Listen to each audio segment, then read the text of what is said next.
ਸ੍ਰੀ ਵਾਹਿਗੁਰੂ ਜੀ। ਰਾਗ ਗੌੜੀ ਪੂਰਬੀ ਮਹੱਲਾ ਚੌਥਾ। ਕਾਂ ਕ੍ਰੋਧ ਨਗਰ ਵਹ ਭਰਿਆ, ਮਿਲ ਸਾਧੂ ਖੰਡਲ ਖੰਡਾ ਹੈ। ਵਾਹਿਗੁਰੂ ਜੀ ਕਾ ਖਾਲਸਾ, ਵਾਹਿਗੁਰੂ ਜੀ ਕੀ ਫਤਿਹ।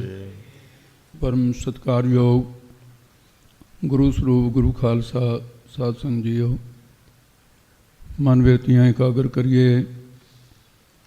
ਸਤਿਗੁਰਾਂ ਦੀ ਮਹਾਨ ਬਖਸ਼ਿਸ਼ ਹੈ, ਕਲਯੁਗ ਦੇ ਜੀਵਾਂ ਦਾ ਉਧਾਰ ਕਰਨ ਵਾਸਤੇ ਅੰਮ੍ਰਿਤ ਦੀ ਬਾਣੀ ਉਚਾਰਨ ਕੀਤੀ। ਫਿਰ ਉਸੇ ਬਾਣੀ ਦੇ ਆਪਣੀ ਰਸਨਾ ਤੋਂ ਦਮਦਮਾ ਸਾਹਿਬ ਅਰਥ ਉਚਾਰਨ ਕੀਤੇ।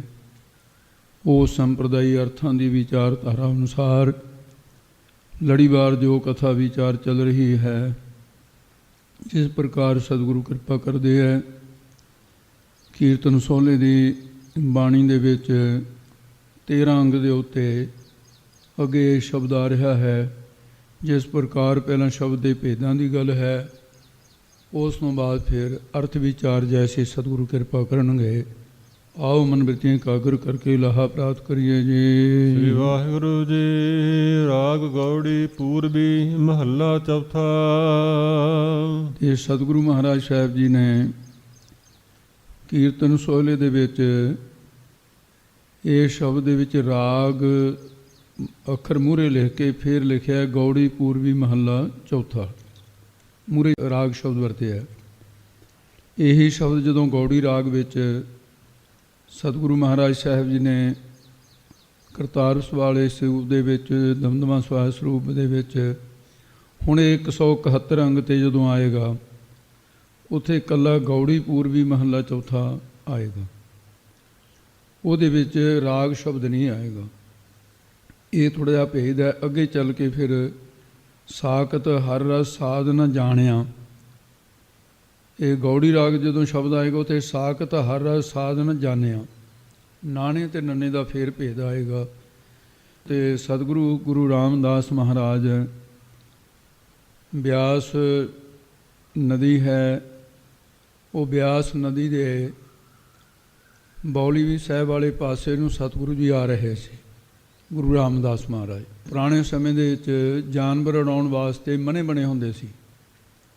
4 ਲੱਕੜਾਂ ਜਿਵੇਂ ਪਿੱਲਰ ਹੁੰਦੇ ਨੇ, ਥੰਮਲੇ ਹੁੰਦੇ ਆ, ਉਹ 4 ਇਸ ਤਰ੍ਹਾਂ ਸਪੋਰਟਾਂ ਗੱਡ ਕੇ ਉਹਦੇ ਉੱਤੇ ਵੀ ਛੱਤ ਪਾ ਲੈਣੀ। ਉਹਦੇ ਬਹਿ ਕੇ ਫਿਰ ਗੋਪੀਆ ਹੁੰਦਾ ਸੀ ਕੋਲ, ਰੱਸੀ ਦਾ ਬਣਿਆ ਹੋਇਆ, ਉਹਦੇ ਨਾਲ ਇਹ ਕਾਂ ਉਡਾਉਂਦੇ ਸੀ, ਕਿਉਂਕਿ ਕਾਂ ਬਾਹਲੇ ਪੈਂਦੇ ਸੀ। ਚਿੜੀਆਂ, ਜਾਨਵਰ, ਤੋਤੇ ਫਸਲਾਂ ਖਾ ਜਾਂਦੇ ਸੀ। ਅਤੇ ਉਹ ਜ਼ਿਮੀਂਦਾਰ ਮਣੇ 'ਤੇ ਬੈਠਾ ਸੀ। ਉਹਨੇ ਸਿਆਣਿਆ ਤਾਂ ਹੈ ਨਾ ਗੁਰੂ ਰਾਮਦਾਸ ਮਹਾਰਾਜ ਨੂੰ।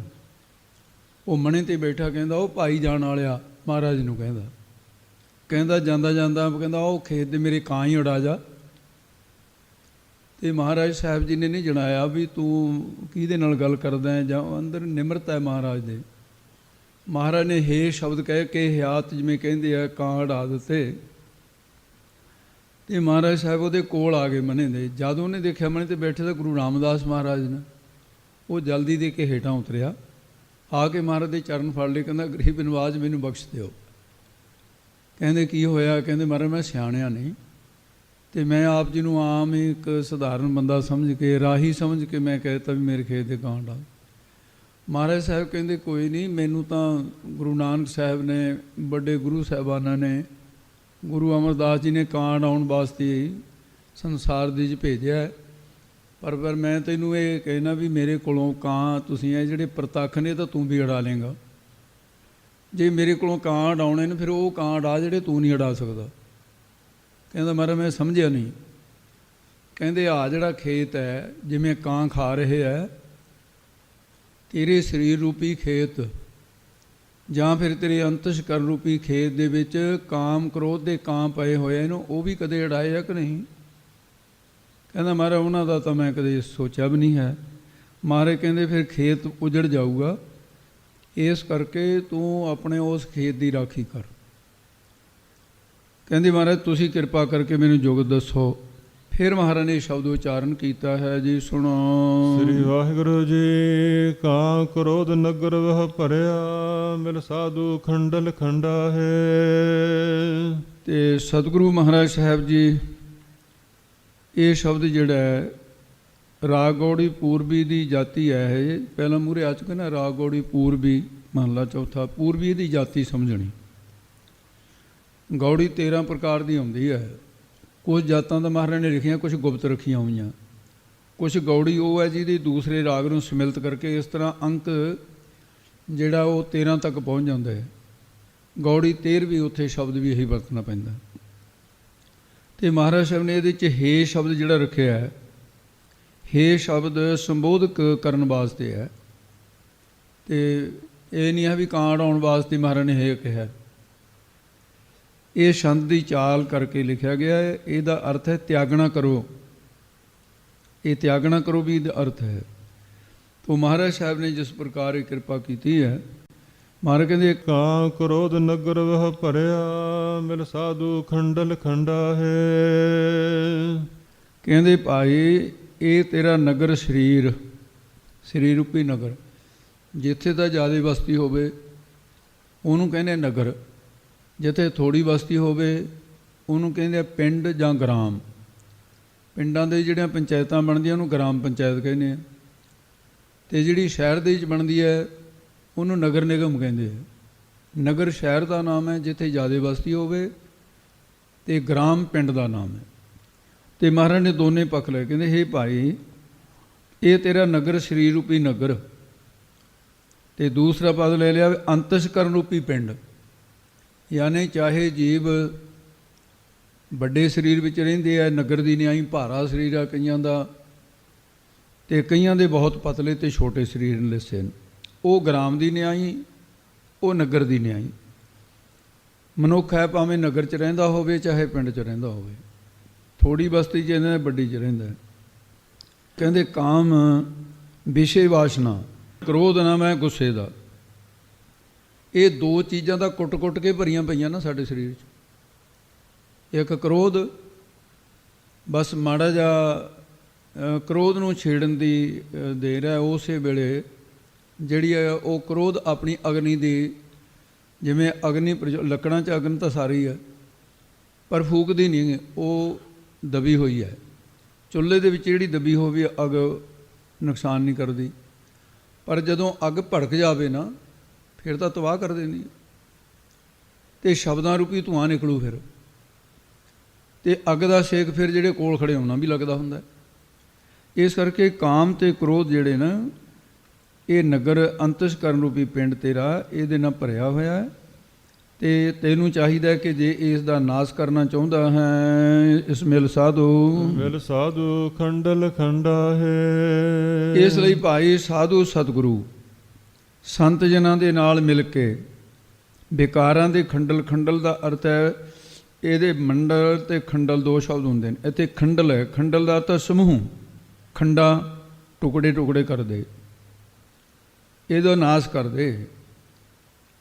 ਇਸ ਦੇਹੀ ਅੰਦਰ ਪੰਜ ਚੋਰ ਵਸੈ, ਕਾਮ ਕ੍ਰੋਧ ਲੋਭ ਮੋਹ ਹੰਕਾਰਾ, ਅੰਮ੍ਰਿਤ ਲੂਟੈ ਮਨ ਮੁਰਖ ਨਹੀਂ ਵਜੈ, ਕੋਈ ਨਾ ਸੁਣੇ ਪੁਕਾਰਾ।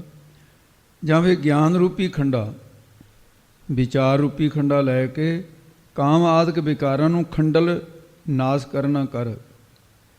ਤੋ ਇਸ ਪ੍ਰਕਾਰ ਮਹਾਰਾਜ ਸਾਹਿਬ ਜੀ ਨੇ ਉਹਨੂੰ ਉਪਦੇਸ਼ ਦਿੰਦੇ ਹੋਏ ਫਿਰ ਅੱਗੇ ਹੋਰ ਕਿਰਪਾ ਕਰਦੇ ਹਨ।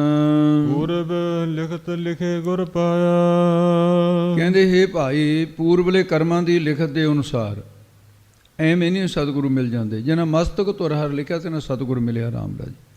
ਗੁਰ ਸਤਿਗੁਰੂ ਜੀ ਨੂੰ ਪਾਇਆ ਨਾਮ ਪ੍ਰਾਪਤ ਕਰਨ ਦਾ, ਉਹਨਾਂ ਨੇ ਸਤਿਗੁਰੂ ਨੂੰ ਪ੍ਰਾਪਤ ਕਰ ਲਿਆ। ਫਿਰ ਅੱਗੇ ਸਤਿਗੁਰਾਂ ਨੇ ਕੀ ਕੀਤਾ ਅਤੇ ਉਹ ਮਨ ਰੂਪੀ ਵਸਤੂ ਨੂੰ ਕਿਵੇਂ ਰੰਗਦੇ ਨੇ ਦੱਸਦੇ ਹਨ ਜੀ। ਮਨ ਹਰ ਲਿਵ ਮੰਡਲ ਮੰਡਾ ਹੈ। ਜਿਨ੍ਹਾਂ ਨੇ ਸਾਡੇ ਮਨ ਰੂਪੀ ਵਸਤਰ ਨੂੰ ਹਰ ਪਰਮੇਸ਼ਰ ਵਾਹਿਗੁਰੂ ਦੀ ਲਿਵ ਰੂਪੀ ਮੰਡਲ ਨਾਲ ਮਿੱਟੀ ਦਾ ਹੈ, ਅਤੇ ਉਹਦੇ ਵਿੱਚ ਪਾ ਕੇ ਨਾਮ ਦੇ ਰੰਗ ਵਿੱਚ ਮੰਡਾ ਰੰਗਣਾ ਕੀਤਾ ਹੈ, ਭੂਸ਼ਿਤ ਕੀਤਾ, ਸਜਾਉਣਾ ਕੀਤਾ ਹੈ। ਅਤੇ ਰੰਗਣ ਵਾਲਾ ਜੇ ਰੰਗਾ ਸਾਹਿਬ ਐਸਾ ਰੰਗ ਨਾ ਡੀਠ, ਇਹੋ ਜਿਹਾ ਰੰਗ ਫਿਰ ਅਦਾਰੀਆਂ ਕੋਲ ਨਹੀਂ ਹੈ। ਲਾਲ ਰੰਗ ਤਿਸ ਕੋ ਲੱਗਾ ਜਿਸਕੇ ਬੜ ਭਾਗਾ, ਮਹਿਲਾ ਕਦੇ ਨਾ ਹੋਵੇ ਨਾ ਲੱਗੇ ਤੱਕ। ਜਿਨ੍ਹਾਂ ਸਤਿਗੁਰਾਂ ਨੇ ਸਤਸੰਗਤ ਰੂਪੀ ਮੰਡਲ ਮਿੱਟੀ ਵਿੱਚ ਪ੍ਰੇਮ ਰੂਪੀ ਜਲ ਪਾਇਆ ਹੈ। ਪ੍ਰੇਮ ਰੂਪੀ ਜਲ ਪਾ ਕੇ ਨਾਮ ਦੀ ਲਿਵ ਰੂਪੀ ਇਹਦੇ 'ਚ ਰੰਗ ਜਾਂ ਕਾਮ ਕ੍ਰੋਧ ਦੀਆਂ ਲੱਕੜਾਂ ਨੂੰ ਤੇ ਇਹਦੇ ਚੁੱਲ੍ਹੇ ਵਿੱਚ ਦਿੱਤਾ ਹੈ ਸਤਸੰਗਤ ਦੀ ਜਿਹੜੀ ਪ੍ਰਾਪਤੀ ਹੋਣੀ ਹੈ, ਤੇ ਉਹ ਰਸੋਈ ਦੀ ਨਿਆਈ ਹੈ, ਲੰਗਰ ਦੀ ਨਿਆਈ ਜਿੱਥੇ ਅੱਗ ਬਾਲੀ ਜਾਂਦੀ ਹੈ, ਜਾਂ ਜਿੱਥੇ ਰੰਗਣ ਸਾਜ ਰੰਗਣ ਆਪਣੀ ਭੱਠੀ ਲਾਈ ਬੈਠਾ ਸਤਸੰਗ ਦੀ ਭੱਠੀ ਹੈ। ਜਪ ਤਪ ਰੂਪੀ ਅਗਨੀ ਦੇ ਨਾਲ ਉਹ ਕਾਮ ਕ੍ਰੋਧ ਦੀਆਂ ਲੱਕੜਾਂ ਸਾੜ ਰਹੀਆਂ ਪਹਿਲਾਂ ਤਾਂ, ਉਹ ਫਿਰ ਜਪ ਤਪ ਦਾ ਜਿਹੜਾ ਸੇਕ ਹੈ ਉਹਦੇ ਨਾਲ ਫਿਰ ਮਨ ਰੂਪੀ ਵਸਤੂ ਨੂੰ ਮੰਡਾ ਸਜਾਉਣਾ ਕੀਤਾ, ਰੰਗਣਾ ਕੀਤਾ, ਭੂਸ਼ ਕੀਤਾ, ਸਜਾ ਦਿੱਤਾ ਹੈ। ਕਰ ਸਾਧੂ ਅੰਜਲੀ ਪੁੰਨ ਵੱਡਾ ਹੈ। ਹੇ ਭਾਈ, ਸਾਧੂ ਕੌਣ ਹੈ? ਸਾਧ ਨਾਮ ਨਿਰਮਲਤਾ ਕੀ ਕਰਨ, ਸ੍ਰੇਸ਼ਟ ਗੁਣਾਂ ਵਾਲਿਆਂ ਦੀ ਸੰਗਤ ਕਰਨੀ ਹੈ। ਜਾਂ ਫਿਰ ਸਾਧੂ ਕੌਣ? ਸਾਧੂ ਸਤਿਗੁਰੂ, ਸਤਿਗੁਰਾਂ ਦੀ ਸੰਗਤ ਕਰਨੀ ਹੈ। ਸੰਤਾਂ ਮਹਾਤਮਾ ਜਾਂ ਸਾਧੂਆਂ ਨਾਲ ਮਿਲ ਕੇ ਕੀ ਕਰਨਾ? ਕਰ ਸਾਧੂ ਅੰਜਲੀ, ਅੰਜਲੀ ਨਾਮ ਹੱਥ ਜੋੜ ਕੇ ਨਮਸਕਾਰ ਕਰਨੀ ਹੈ। ਤੇ ਜਾਂ ਕੁਛ ਪਾਉਣ ਵਾਸਤੇ ਉਂਜਲ ਕਰਨਾ, ਉਹਨੂੰ ਵੀ ਅੰਜਲੀ ਕਹਿੰਦੇ। ਮਹਾਰਾਜ ਕਹਿੰਦੇ ਪੁੰਨ ਵੱਡਾ ਹੈ, ਇਹ ਬਹੁਤ ਵੱਡਾ ਪੁੰਨ ਹੈ, ਛੋਟਾ ਜਿਹਾ ਪੁੰਨ ਨਹੀਂ ਹੈ। ਸਾਧੂ ਅੱਗੇ ਹੱਥ ਜੋੜ ਦੇਣੇ ਕਹਿੰਦੇ ਇਹਦਾ ਬਹੁਤ ਵੱਡਾ ਪੁੰਨ ਹੈ। ਸਾਧੂ ਅੱਗੇ ਕੁਛ ਗਿਆਨ ਦੇ ਲੈਣ ਲਈ, ਕੁਛ ਸਿੱਖਿਆ ਲੈਣ ਦੇ ਲਈ, ਜਿਵੇਂ ਅੰਜਲੀ ਕੀਤੀ ਹੈ ਜਾਂਦੇ ਹੱਥ ਦੇ ਵਿੱਚ ਕੋਈ ਵਸਤੂ ਲੈਣ ਵਾਸਤੇ, ਇਉਂ ਮਹਾਤਮਾ ਦੇ ਅੱਗੇ ਹੱਥ ਜੋੜਨੇ ਜੀ ਮਹਾਰਾਜ ਕਿਰਪਾ ਕਰੋ, ਕੋਈ ਸਾਨੂੰ ਗਿਆਨ ਬਖਸ਼ੋ, ਕੋਈ ਸਿੱਖਿਆ ਦਿਓ ਤੇ ਕਿਰਪਾ ਕਰੋ। ਅੰਤਿਸ਼ਕਰਨ ਦੀ ਅੰਜਲੀ ਵੀ ਹੁੰਦੀ ਹੈ। ਕਹਿੰਦੇ ਕਰ ਅੰਜਲੀ, ਇਹ ਜਿਹੜੀ ਹੈ ਕਰ ਸਾਧੂ ਅੰਜਲੀ ਪੁੰਨ ਵੱਡਾ, ਇਹ ਵੱਡਾ ਪੁੰਨ ਹੈ ਜੀ। ਕਰ ਡੰਡੌਤ ਪੁੰਨ ਵੱਡਾ ਹੈ। ਇਹ ਮਹਾਰਾਜ ਸਾਹਿਬ ਕਹਿੰਦੇ ਭਾਈ ਵੀ ਡੰਡੌਤ, ਡੰਡੇ ਪਤ ਲੰਮਾ ਪੈ ਕੇ ਨਮਸਕਾਰ ਕਰ, ਇਹ ਕਹਿੰਦੇ ਬਹੁਤ ਵੱਡਾ ਪੁੰਨ ਹੈ। ਇਹ ਮਹਾਰਾਜ ਸਾਹਿਬ ਜੀ ਨੇ ਕਥਨ ਕੀਤਾ ਹੈ। ਰਹਾਉ ਅਸਥਾਈ ਦੇ ਕੇ ਫਰਮਾਨ ਕਰਦੇ ਹੈ। ਅੱਗੇ ਹੁਣ ਮਹਾਰਾਜ ਜੀ ਇਹਦੇ ਕੁਝ ਪ੍ਰਮਾਣ ਨੇ। ਕਹਿੰਦੇ ਜੇ ਸਾਧੂ ਮਹਾਤਮਾ ਜਿਹੜੇ ਨੇ ਉਹਨਾਂ ਨੂੰ ਡੰਡੌਤ ਨਮਸਕਾਰ ਕਰਨੀ, ਉਹਨਾਂ ਨੂੰ ਜੀ ਕਹਿਣਾ, ਜੇ ਕੋ ਜੀਓ ਕਹੈ ਉਹਨਾਂ ਕਹੋ ਜਮ ਕੀ ਤਲਬ ਨਾ ਹੋਈ, ਇਹ ਪੁੰਨ ਹੈ। ਤਾਂ ਕੋ ਕਰੋ ਸਗਲ ਨਮਸਕਾਰ, ਜਾ ਕੇ ਮਨ ਪੂਰਨ ਨਿਰੰਕਾਰ, ਜਿਨ੍ਹਾਂ ਦੇ ਹਿਰਦੇ 'ਚ ਵਾਹਿਗੁਰੂ ਵਸਿਆ ਹੋਇਆ। ਭਗਤ ਜਨਾਂ ਕੋ ਸਦਾ ਨਿਵਰਹੀ ਹੈ, ਜਨ ਨਿਵਹਿ ਤਾਂ ਫਲ ਪਾਵੇ ਕੋ। ਸਾਧੂਆਂ ਦੇ ਅੱਗੇ ਨਿਮਣ ਦਾ ਬਹੁਤ ਵੱਡਾ ਫਲ ਹੈ। ਐਸੀ ਕਿਰਪਾ ਮੋਹਿ ਕਰੋ, ਸੰਤ ਹੈ ਚਰਨ ਹਮਾਰੋ ਮਾਥਾ, ਨੈਣ ਦਰਸ ਤਨ ਧੂਰ ਭਰੋ। ਹੇ ਮਹਾਰਾਜ ਐਸੀ ਕਿਰਪਾ ਕਰੋ ਸਾਡੇ ਤੇ, ਸੰਤਾਂ ਦੇ ਚਰਨ ਹੋਣ, ਸਾਡਾ ਮੱਥਾ ਹੋਵੇ ਤੇ ਸਾਡੇ ਨੇਤਰ ਦਰਸ਼ਨ ਕਰਨ ਸੰਤਾਂ ਦੇ, ਤੇ ਸਰੀਰ ਦੇ ਉੱਤੇ ਉਹਨਾਂ ਦੇ ਚਰਨਾਂ ਦੀ ਧੂੜ, ਜਿਹੜੀ ਧੂੜੀ ਲੱਗੀ ਹੋਈ ਹੈ, ਦਾਨ ਮਹਿੰਡਾ ਤਲੀ ਖਾਕ ਜੇ ਮਿਲੇ ਤਾਂ ਮਸਤਕ ਲਾਈ ਹੈ। ਗੁਰਸਿੱਖਾਂ ਕੀ ਹਰ ਧੂੜ ਦੇ ਹਮ ਪਾਪੀ ਪਿਗਤ ਪਾਹੇ। ਇਸ ਪ੍ਰਕਾਰ ਸਤਿਗੁਰੂ ਮਹਾਰਾਜ ਸਾਹਿਬ ਨੇ ਇਹਦੇ ਜਿਹੜਾ ਡੰਡੌਤ ਪਦ ਆਇਆ ਹੈ ਉਹਦੇ ਬਾਰੇ ਕੁਝ ਥੋੜ੍ਹੀ ਜਿਹੀ ਵਿਚਾਰ ਵਿਸ਼ੇਸ਼ ਹੈ। ਇਹ ਬੰਧਨ ਹੈ ਤਿੰਨ ਪ੍ਰਕਾਰ ਦੀ। ਇੱਕ ਤਾਂ ਹੁੰਦੀ ਹੈ ਕੇਵਲ ਬੰਧਨਾ, ਉਹ ਬੰਦ ਕਰਨ ਦਾ ਹੱਥਾਂ ਨੂੰ ਜੋੜ ਲੈਣਾ ਇਸ ਤਰ੍ਹਾਂ ਤੇ ਸਿਰ ਝੁਕਾ ਦੇਣਾ, ਨਮਸਕਾਰ ਕਰਦਾ ਜੀ ਮੈਂ, ਇਹ ਬੰਦਨਾ ਹੋ ਗਈ, ਇਹ ਖੜੇ ਖੜੇ ਹੋ ਜਾਂਦੀ ਹੈ। ਇਹ ਵੀ ਬੰਦਨਾ ਦਾ ਇੱਕ ਪੱਖ ਹੈ। ਤੇ ਦੂਸਰੀ ਦਾ ਨਾਮ ਬੰਦਨਾ ਨਹੀਂ ਹੈ, ਉਹਦੇ ਨਾਮ ਅਸ਼ਟਾਂਗ ਬੰਦਨ ਹੈ। ਅਸ਼ਟਾਂਗ ਜਿਹੜੀ ਬੰਦਨ ਹੁੰਦੀ ਹੈ ਉਹਦੇ 'ਚ 8 ਅੰਗ ਧਰਤੀ ਨੂੰ ਲੱਗਣੇ ਬਹੁਤ ਜ਼ਰੂਰੀ ਹੁੰਦੇ ਆ। ਦੋਵੇਂ ਹੱਥ ਧਰਤੀ ਦੇ ਉੱਤੇ ਹੋਣ, ਨੱਕ ਤੇ ਮੱਥਾ ਇਹ ਵੀ ਧਰਤੀ ਨੂੰ ਲੱਗ ਜਾਏ, ਤੇ ਦੋਵੇਂ ਗੋਡੇ ਲੱਗ ਜਾਣ ਤੇ ਦੋਨੇ ਪੈਰ ਲੱਗ ਜਾਣ। ਇਹ 8 ਅੰਗ ਹੋ ਗਏ। ਇਹ 8 ਅੰਗ ਧਰਤੀ ਨੂੰ ਲੱਗੇ ਹੋਣ ਤੇ ਨਮਸਕਾਰ ਕਰਦਾ ਹੋਵੇ, ਉਹਨੂੰ ਕਹਿੰਦੇ ਨੇ ਅਸ਼ਟਾਂਗ ਬੰਦਨ।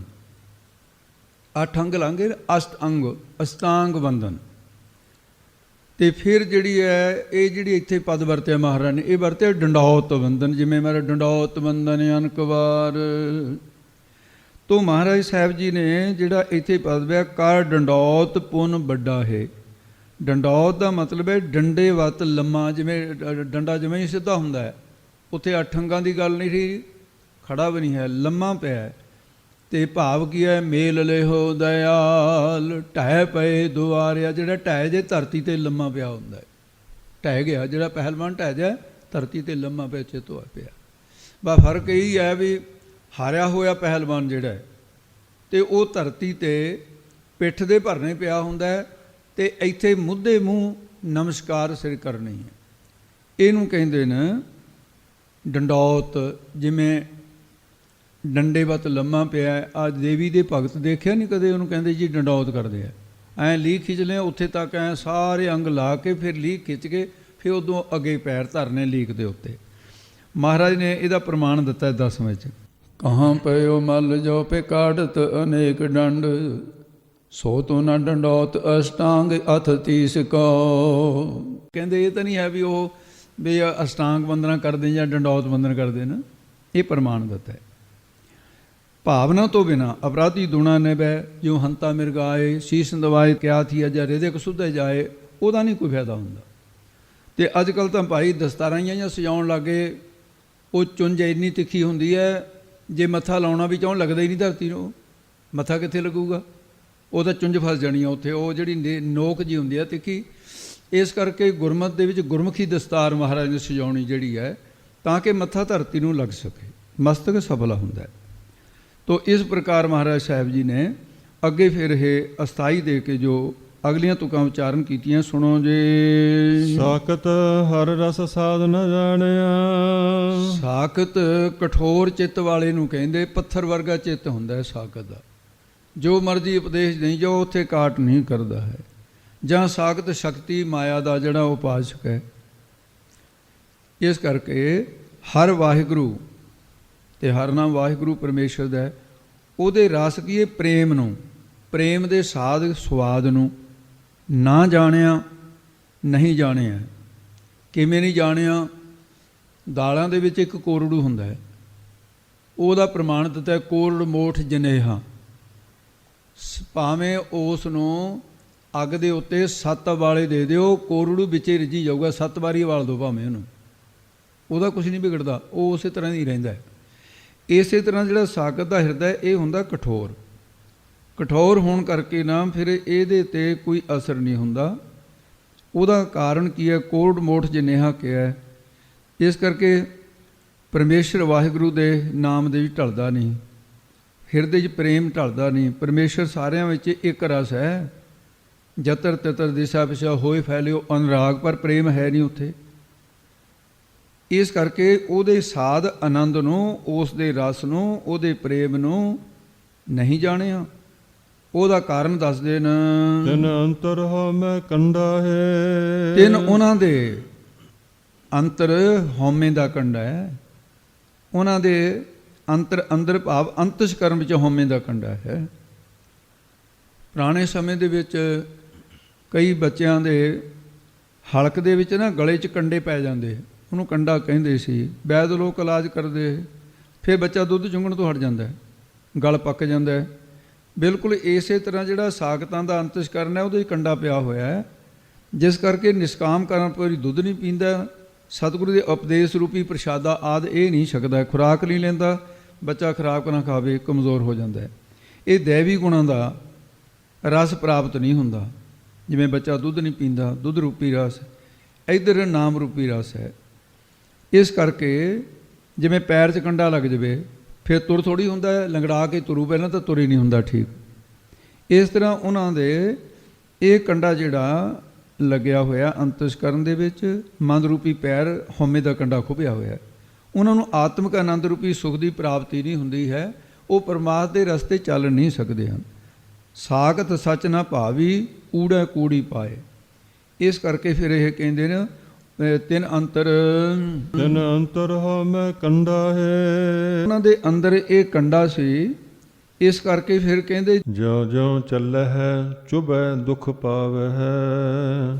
ਜਿਵੇਂ ਸਾਗਤ ਜਿਉਂ ਜਿਉਂ ਚੱਲਦੇ ਹੈ, ਭਗਤੀ ਦੇ ਰਸਤੇ ਤਾਂ ਚੱਲੇ ਨਹੀਂ ਸਕਦੇ, ਸੰਸਾਰ ਦੇ ਰਸਤੇ ਚੱਲਦੇ ਹੈ। ਹਉਮੈ ਦਾ ਕੰਡਾ ਚੁਭਦਾ ਫਿਰ ਉਹਨਾਂ ਨੂੰ, ਜਿਉਂ ਜਿਉਂ ਚੱਲੈ, ਅਤੇ ਉਹ ਚੱਲਦਿਆਂ ਹੋਇਆਂ ਚੁਭਿਆ ਦੁੱਖ ਪਾਵੈ। ਉਹ ਹੰਕਾਰ ਰੂਪੀ ਈਰਖਾ ਰੂਪੀ ਕੰਡਾ ਚੁਭਦਾ ਹੈ, ਦੁੱਖ ਪਾਉਂਦੇ ਨੇ। ਕਰੈ ਗੁਮਾਨ ਚੁਭੈ ਤਿਸ ਸੂਲਾਂ, ਕੋ ਕਾੜਤ ਕੋ ਨਾਹੀ। ਅਜੇ ਸਚੋਭ ਕੋ ਬਿਲਲ ਬਿਲਾਤੇ, ਨਰਕੇ ਕੋਰ ਪਚਾਹੇ। ਇਹ ਫਿਰ ਉਹਨਾਂ ਦੀ ਹਾਲਤ ਹੋ ਜਾਂਦੀ ਹੈ। ਮਹਾਰਾਜ ਕਹਿੰਦੇ ਜਮ ਕਾਲ ਸਹਿ ਸਿਰ ਡੰਡਾ ਹੈ। ਇਹ ਫਿਰ ਹਾਲਤ ਕੀ ਹੋਊਗੀ? ਅੰਤ ਦੇ ਸਮੇਂ ਉਹ ਆਪਣੇ ਸਿਰ ਉੱਤੇ ਜਮ ਕਾਲ, ਜੋ ਸਾਰਿਆਂ ਦਾ ਕਾਲ ਕਰਨ ਵਾਲਾ ਹੈ, ਉਹਦਾ ਡੰਡਾ ਸਹੇ ਸਹਾਰਨਗੇ, ਡੰਡੇ ਪੈਣਗੇ, ਜਮ ਕਾ ਡੰਡ ਮੁੰਡ ਮੈਂ ਲੱਗ ਹੈ, ਖਿਨ ਮੈਂ ਕਰੇ ਨਵੇਰਾ। ਉਹ ਇਹ ਹਾਲਤ ਹੋ ਗਈ। ਜੰਮਣ ਮਰਨ ਰੂਪੀ ਕਾਲ ਦਾ ਡੰਡਾ, ਜਾਂ ਲੋਕ ਡੰਡ, ਰਾਜ ਡੰਡ, ਪਿਤਰ ਡੰਡ, ਦੇਵ ਡੰਡ, ਇਹ ਸਾਰੇ ਡੰਡ ਉਹਦੇ ਸਿਰ ਤੇ ਉਹਨੂੰ ਸਹਾਰਨੇ ਪੈਣਗੇ। ਫਿਰ ਸਤਿਗੁਰਾਂ ਨੂੰ ਬੇਨਤੀ ਕੀਤੀ ਗਰੀਬ ਨਵਾਜ, ਜਿਹੜੇ ਰੱਬ ਦੇ ਪਿਆਰੇ ਨੇ, ਉਹ ਜਦੋਂ ਕੋਈ ਉਹਨਾਂ ਦਾ ਅਪਜਸ ਕਰਦਾ ਹੈ ਆਪਣੇ ਕੰਨਾਂ ਨਾਲ ਸੁਣ ਲੈਂਦੇ ਆ। ਉਹ ਨਿੰਦਿਆ ਦੇ ਬਚਨ ਸੁਣ ਕੇ ਇਹ ਦੁੱਖ ਤਾਂ ਹੁੰਦਾ ਹੋਊ, ਉਹਨਾਂ ਨੂੰ ਸ਼ਰਾਪ ਨਹੀਂ ਦਿੰਦੇ। ਫਿਰ ਉਹ ਨਿੰਦਾ ਸੁਣਨੀ ਔਖੀ, ਆਪਣਾ ਅਪਜਸ। ਅਸਲ ਦੇ ਵਿੱਚ ਸਾਡੇ ਅੰਦਰ ਜਿਹੜਾ ਹੰਕਾਰ ਹੈ, ਇਹ ਗੁੱਝੀ ਅੱਗ ਦੀ ਨਿਆਈ ਹੈ। ਅਤੇ ਜਿਹੜੀ ਅੱਗ ਪੂਰੀ ਦੱਬੀ ਰਹੇ, ਹੁਣ ਚੁੱਲ੍ਹੇ ਦੇ ਵਿੱਚ ਦੱਬੀ ਹੋਈ ਅੱਗ ਹੈ, ਉਹਦੇ ਉੱਤੇ ਸੁਆਹ ਪਈ ਹੋਵੇ, ਫੂਕਾ ਮਾਰੀ ਜਾਓ, ਅੱਗ ਪ੍ਰਜਵਲਿਤ ਨਹੀਂ ਹੁੰਦੀ, ਫਰੋਲ ਫਰੋਲ ਕੇ ਮਸਾਂ ਕੱਢਣੀ ਪੈਂਦੀ ਆ। ਕਈਆਂ ਦੀ ਤਾਂ ਜਿਹੜੀ ਸੁਆਹ ਦੇ ਵਿੱਚ ਪਈ ਹੋਈ ਅੱਗ ਦੀ ਤਰ੍ਹਾਂ ਕ੍ਰੋਧ ਹੈ ਜਿਹੜਾ, ਉਹ ਇੰਨਾ ਢਕਿਆ ਹੋਇਆ ਵੀ ਉਹ ਪ੍ਰਗਟ ਨਹੀਂ ਹੁੰਦਾ ਛੇਤੀ। ਜੇ ਕੋਈ ਬੋਲ ਕਬੋਲ ਵੀ ਬੋਲ ਲਵੇ ਤੇ ਉਹ ਅੱਗ ਮੱਚਦੀ ਨਹੀਂ, ਸਹਾਰ ਲੈਂਦੇ ਆ, ਕਿਉਂਕਿ ਉਹਨਾਂ ਦੇ ਵਿਚਾਰ ਦੀ ਸੁਆਹ ਹੀ ਇੰਨੀ ਪਾਈ ਪਈ ਆ, ਉੱਪਰ ਢਕੀ ਪਈ ਆ, ਹੈਗੀ ਜ਼ਰੂਰ ਅੰਦਰ। ਅਤੇ ਕਈਆਂ ਦੇ ਭਾਈ ਅੱਗ ਇਹ ਇੰਨੀ ਭੜਕ ਜਾਂਦੀ ਹੈ, ਅਤੇ ਜਿਸ ਵੇਲੇ ਅੰਦਰ ਸਾਡੇ ਜਿਹੜੇ ਹਉਮੈ ਹੈ, ਹਉਮੈ ਨੂੰ ਜਗਾਉਣ ਦੇ ਦੋ ਤਰੀਕੇ ਨੇ। ਇੱਕ ਤਾਂ ਹਉਮੈ ਜਾਗਦੀ ਹੈ, ਗਾਲ ਕੱਢ ਦਿੱਤੀ ਕਿਸੇ ਨੇ, ਬੁਰਾ ਸ਼ਬਦ ਕਹਿ ਦਿੱਤਾ, ਬਸ ਜਿਵੇਂ ਕਰੰਟ ਲੱਗਦਾ ਬਿਜਲੀ ਦਾ, ਹਉਮੈ ਇੰਨੀ ਛੇਤੀ ਭੜਕੂਗੀ। ਔਰ ਫਿਰ ਤੁਸੀਂ ਸਮਝਾਉਣ ਵਾਲਾ ਸਮਝਾਈ ਜਾਵੇ, ਨੇੜੇ ਨੂੰ ਨਹੀਂ ਜਾਊਗੀ ਅਕਲ। ਅੰਤ ਕਰੈ ਦ੍ਰਿਬੰਤਨ ਕੋ ਸਰਬੰਤਨ ਕੋ ਬਦਰੋ ਕਰ ਡਾਰੂੰ। ਕ੍ਰੋਧ ਕਹਿੰਦਾ ਮੈਂ ਤਾਂ ਅੱਖਾਂ 'ਤੇ ਅੰਨਾ ਕਰ ਦਿੰਦਾ, ਅੱਖਾਂ ਕੋਲੇ ਹੁੰਦੀਆਂ ਦਿਖਦਾ ਨਹੀਂ, ਅਤੇ ਕੰਨ ਕੋਲੇ ਨੇ ਸੁਣਦਾ ਨਹੀਂ, ਬਾਅਦ ਵਿੱਚ ਭਾਵੇਂ ਪਛਤਾਉਣਾ ਪਵੇ। ਇਹ ਹਉਮੈ ਨੂੰ ਉਹਨੇ ਕੀ ਕਿਹਾ, ਕਬੋਲ ਬੋਲ ਬੋਲ ਕੇ ਹਉਮੈ ਜਗਾ ਦਿੱਤੀ। ਹਉਮੈ ਅੰਦਰ ਦਾ ਸਬੂਤ ਪ੍ਰਤੱਖ ਹੋ ਗਿਆ, ਅਤੇ ਉਹ ਭੜਕ ਗਈ ਅੱਗ, ਕੰਟਰੋਲ ਤੋਂ ਬਾਹਰ ਹੋ ਗਈ। ਆਪਣੇ ਕੱਪੜਿਆਂ ਨੂੰ ਲੱਗ ਗਈ, ਦੂਜੇ ਨੂੰ ਲੱਗੂ, ਗੁਆਂਢੀ ਨੂੰ ਲੱਗੂ, ਪਤਾ ਨਹੀਂ ਕਿੱਥੇ ਕਿੱਥੇ ਲੱਗ ਜਾਏ। ਬਾਂਸ ਨਾਲ ਬਾਂਸ ਕਹੂਗਾ ਤਾਂ ਅੱਗ ਲੱਗੂਗੀ, ਔਰ ਅੱਗ ਦੋਨਾਂ ਨੂੰ ਫੂਕੇਗੀ। ਅੱਗ ਨੇ ਲਿਹਾਜ਼ ਨਹੀਂ ਕਰਨੀ, ਅੱਗ ਨੇ ਇਹ ਨਹੀਂ ਦੇਖਣਾ ਪਹਿਲਾਂ ਕਿਹੜਾ ਖਿਆ ਸੀ ਬੈਂਸ। ਔਰ ਹੋ ਸਕਦਾ ਵੀ ਛੋਟੇ ਛੋਟੇ ਬੂਟਿਆਂ ਨੂੰ ਲੱਗ ਕੇ ਜੰਗਲ ਨੂੰ ਲੱਗ ਜਾਏ, ਬੜਾ ਨੁਕਸਾਨ ਹੋ ਜਾਏ। ਜੇ ਬਾਂਸ ਕੇਲੇ ਨਾਲ ਖਹਿੰਦਾ ਰਹੇ, ਸਾਰੀ ਉਮਰ ਖਾਈ ਜਾਵੇ, ਅੱਗ ਨਿਕਲ ਆਊ? ਮਤਲਬ ਇਹ ਨਹੀਂ ਨਿਕਲਣ ਦਾ, ਕਿਉਂਕਿ ਇੱਕ ਕੇਲਾ ਦੂਜਾ ਬਾਂਸ ਹੈ। ਉਹ ਬਾਂਸ ਦਾ ਵੀ ਬਚਾਅ ਹੋ ਗਿਆ ਅਤੇ ਕੇਲੇ ਦਾ ਵੀ ਕੁਛ ਨਹੀਂ ਵਿਗੜਿਆ। ਜਦੋਂ ਬਾਂਸ ਨਾਲ ਬਾਂਸ ਕਹੂਗਾ, ਜਣੋ ਹੰਕਾਰੀ ਨਾਲ ਹੰਕਾਰੀ ਇੱਕ ਦੂਜੇ ਨੂੰ ਬੋਲ ਕਬੋਲ ਬੋਲੂਗਾ, ਤਾਂ ਦੋਨੇ ਬਾਂਸ ਨੇ, ਅੱਗ ਤਾਂ ਲੱਗੂਗੀ ਫਿਰ। ਤੋ ਇਸ ਕਰਕੇ ਮਹਾਰਾਜ ਸਾਹਿਬ ਕਹਿੰਦੇ ਵੀ ਇੱਕ ਤਾਂ ਹਉਮੈ ਨੂੰ ਜਗਾਉਣ ਦਾ ਤਰੀਕਾ ਸੰਸਾਰ ਦੇ ਕੋਲ ਆਮ ਹੀ ਹੈ। ਭਰਾ ਭਰਾ ਦੇ ਕੋਲ ਹੈ, ਭਰਾ ਭਰਾ ਦੇ ਨਾਲ ਲੜਦਾ ਹੈ, ਪਤਨੀ ਅਤੇ ਪਤੀ ਲੜਦੇ ਹੈ, ਗੁਆਂਢੀ ਨਾਲ ਗੁਆਂਢੀ ਲੜਦਾ ਹੈ, ਅਤੇ ਇਹ ਸਾਰੀ ਜਗ੍ਹਾ ਹੈ। ਦੂਸਰਾ ਹਉਮੈ ਨੂੰ ਜਗਾਉਣ ਦਾ ਤਰੀਕਾ, ਉਹ ਇਹਦੇ ਨਾਲੋਂ ਮੈਂ ਕਹਿੰਦਾ ਵੀ ਐਡਾ ਖਤਰਨਾਕ ਹੈ। ਇਹਦਾ ਤਾਂ ਪਤਾ ਲੱਗਦਾ, ਤਾਂ ਪਤਾ ਵੀ ਨਹੀਂ ਲੱਗਦਾ। ਉਹਦਾ ਪਤਾ ਕਿਵੇਂ ਲੱਗਦਾ? ਜਦੋਂ ਕੋਈ ਵਡਿਆਈ ਕਰਦਾ ਹੈ, ਵਡਿਆਈ ਕਰਨ ਦੇ ਨਾਲ ਉਦੋਂ ਜਿਵੇਂ ਉਸੇ ਵੇਲੇ ਹਉਮੈ ਜਾਗਦੀ ਹੈ। ਪਰ ਫਰਕ ਇੰਨਾ ਹੈ, ਉਹ ਹਉਮੈ ਖੁਸ਼ੀ ਦਿੰਦੀ ਹੈ ਵੀ ਮੇਰੀ ਵਡਿਆਈ ਹੋ ਰਹੀ ਹੈ। ਉਹ ਹਉਮੈ ਜਿਹੜੀ ਹਉਮੈ ਤਾਂ ਹੈਗੀ ਹਉਮੈ ਹੀ, ਪਰ ਇਹ ਕਿਸੇ ਦਾ ਨੁਕਸਾਨ ਨਹੀਂ ਕਰਦੀ। ਕ੍ਰੋਧ ਰੂਪੀ ਅੱਗ ਤਾਂ ਕਰਦੀ ਹੈ ਨੁਕਸਾਨ। ਇਹ ਹਉਮੈ ਹੈ ਅੰਦਰ, ਪਰ ਨੁਕਸਾਨ ਕਿਸੇ ਦਾ, ਜਿਹਦੇ ਅੰਦਰ ਹਉਮੈ ਉਹਦਾ ਨੁਕਸਾਨ ਜ਼ਰੂਰ ਕਰਦੀ ਹੈ, ਉਹਦੇ ਸ਼ੁਭ ਗੁਣਾਂ ਦਾ ਨੁਕਸਾਨ ਕਰਦੀ ਹੈ। ਹਉਮੈ ਕਰੀ ਤਾਂ ਤੂੰ ਨਾਹੀਂ, ਤੂੰ ਹੋਵੇ ਹੋ ਨਾਹੇ, ਬੂਝੋ ਗਿਆਨੀ ਬੂਝਣ, ਇਹ ਅਕਥ ਕਥਾ ਮਨ ਮਾਹੇ। ਫਿਰ ਮਹਾਰਾਜ ਸਾਹਿਬ ਜੀ ਕਹਿੰਦੇ ਨਹੀਂ ਭਾਈ, ਉਹਨਾਂ ਦੇ ਅੰਦਰ ਤਾਂ ਕੇਲੇ ਵਰਗਾ ਗੁਣ ਹੈ, ਅਤੇ ਜੇ ਕੋਈ ਬਾਂਸ ਦੀ ਤਰ੍ਹਾਂ ਖਹੂਗਾ ਵੀ ਉਹਨਾਂ ਦੇ ਨਾਲ, ਉੱਥੇ ਕ੍ਰੋਧ ਦੀ ਅਗਨੀ ਤਾਂ ਨਹੀਂ ਜਗਦੀ, ਉਧਰ ਹਉਮੈ ਨਹੀਂ ਹੈਗੀ ਉਹਨਾਂ ਦੇ। ਇਹ ਕਿਸ ਤਰ੍ਹਾਂ ਅਵਸਥਾ ਮਹਾਰਾਜ ਅੱਗੇ ਦੱਸਦੇ ਨੇ। ਹਰ ਜਨ ਹਰ ਹਰ ਨਾਮ ਸਮਾਣੇ, ਜੋ ਹਰ ਜਨ, ਹਰੀ ਦੇ ਜਨ, ਸੰਤ ਭਗਤ, ਨਾਮ ਜਪਣ ਵਾਲੇ ਜਿੰਨੇ ਵੀ ਪਰਮੇਸ਼ਰ ਦੇ ਹੈ, ਕਿਸੇ ਮੱਤ ਦੇ ਹੋਣ, ਉਹ ਕਿਸੇ ਨਾਲ ਈਰਖਾ ਨਹੀਂ ਕਰਦੇ, ਦਵੈਸ਼ ਨਹੀਂ ਕਰਦੇ। ਨਾਂਦ ਕਿਸੇ ਦੀ ਕੀਤੀ ਹੋਈ ਨਿੰਦਿਆ ਜਿਹੜੀ ਹੈ, ਉਹਦਾ ਦੁੱਖ ਨਹੀਂ ਮਨਾਉਂਦੇ। ਕਬੀਰ ਸਾਹਿਬ ਤਾਂ ਨਿੰਦਿਆ ਕਰਨ ਵਾਲੇ ਦੇ ਗਲ 'ਚ ਹਾਰ ਪਾਉਣ ਤੱਕ ਗਏ ਆ, ਕਾਂਸੀ ਦੇ ਅੰਦਰ। ਉਹ ਕਹਿੰਦਾ ਨਿੰਦੋ ਨਿੰਦੋ ਮੋਹ ਕੋ ਲੋਕ ਨਿੰਦੋ, ਨਿੰਦਾ ਜਨ ਕੋ ਖਰੀ ਪਿਆਰੀ। ਉਹ ਤਾਂ ਕਹਿੰਦਾ ਨਿੰਦਾ ਹੋਏ ਤਾਂ ਬੈਕੁੰਠ ਜਾਈਏ, ਹਿਰਦੇ ਸਦਿਆ ਨਿੰਦੇ ਹੋਏ, ਹਮਰੇ ਕਪਰੇ ਨਿੰਦਕ ਤੋਏ। ਅਤੇ ਉਹਨਾਂ ਨੇ ਇਹਦਾ ਫਾਇਦਾ ਜਾਣਿਆ, ਇਸ ਕਰਕੇ ਉਹ ਦੁੱਖ ਨਹੀਂ ਮੰਨਦੇ। ਦੁੱਖ ਨੂੰ ਕਿਹਨੇ ਮੰਨਣਾ ਸੀ? ਮਨ ਨੇ।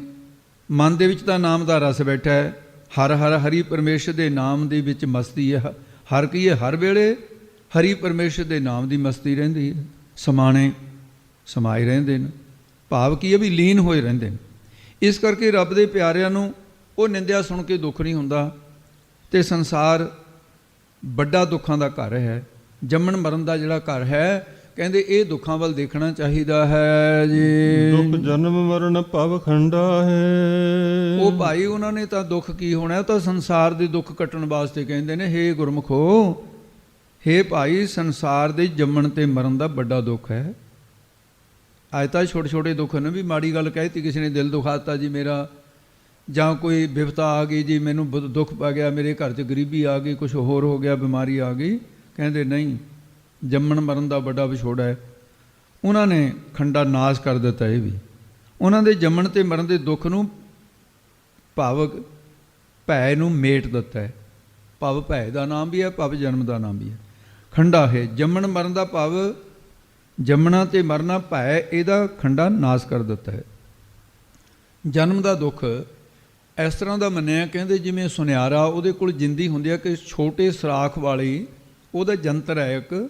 ਜਦੋਂ ਉਹਨੇ ਸੋਨੇ ਦੀ ਤਾਰ ਚਪਟੀ ਕਰਨੀ ਹੈ ਨਾ, ਅਤੇ ਉਹ ਗਰਮ ਕਰਕੇ ਉਹਨੂੰ ਇੱਕ ਪਾਸੇ ਸਰਾਖ ਛੋਟਾ ਹੁੰਦਾ, ਤਾਰ ਮੋਟੀ ਹੁੰਦੀ ਹੈ, ਉਹਦੇ ਵਿੱਚ ਫਿਰ ਜਦੋਂ ਖਿੱਚਦਾ ਨਾ, ਫਿਰ ਉਹ ਤਾਰ ਫਿਰ ਬਹੁਤ ਬਰੀਕ ਪਤਲੀ ਹੋ ਜਾਂਦੀ ਹੈ।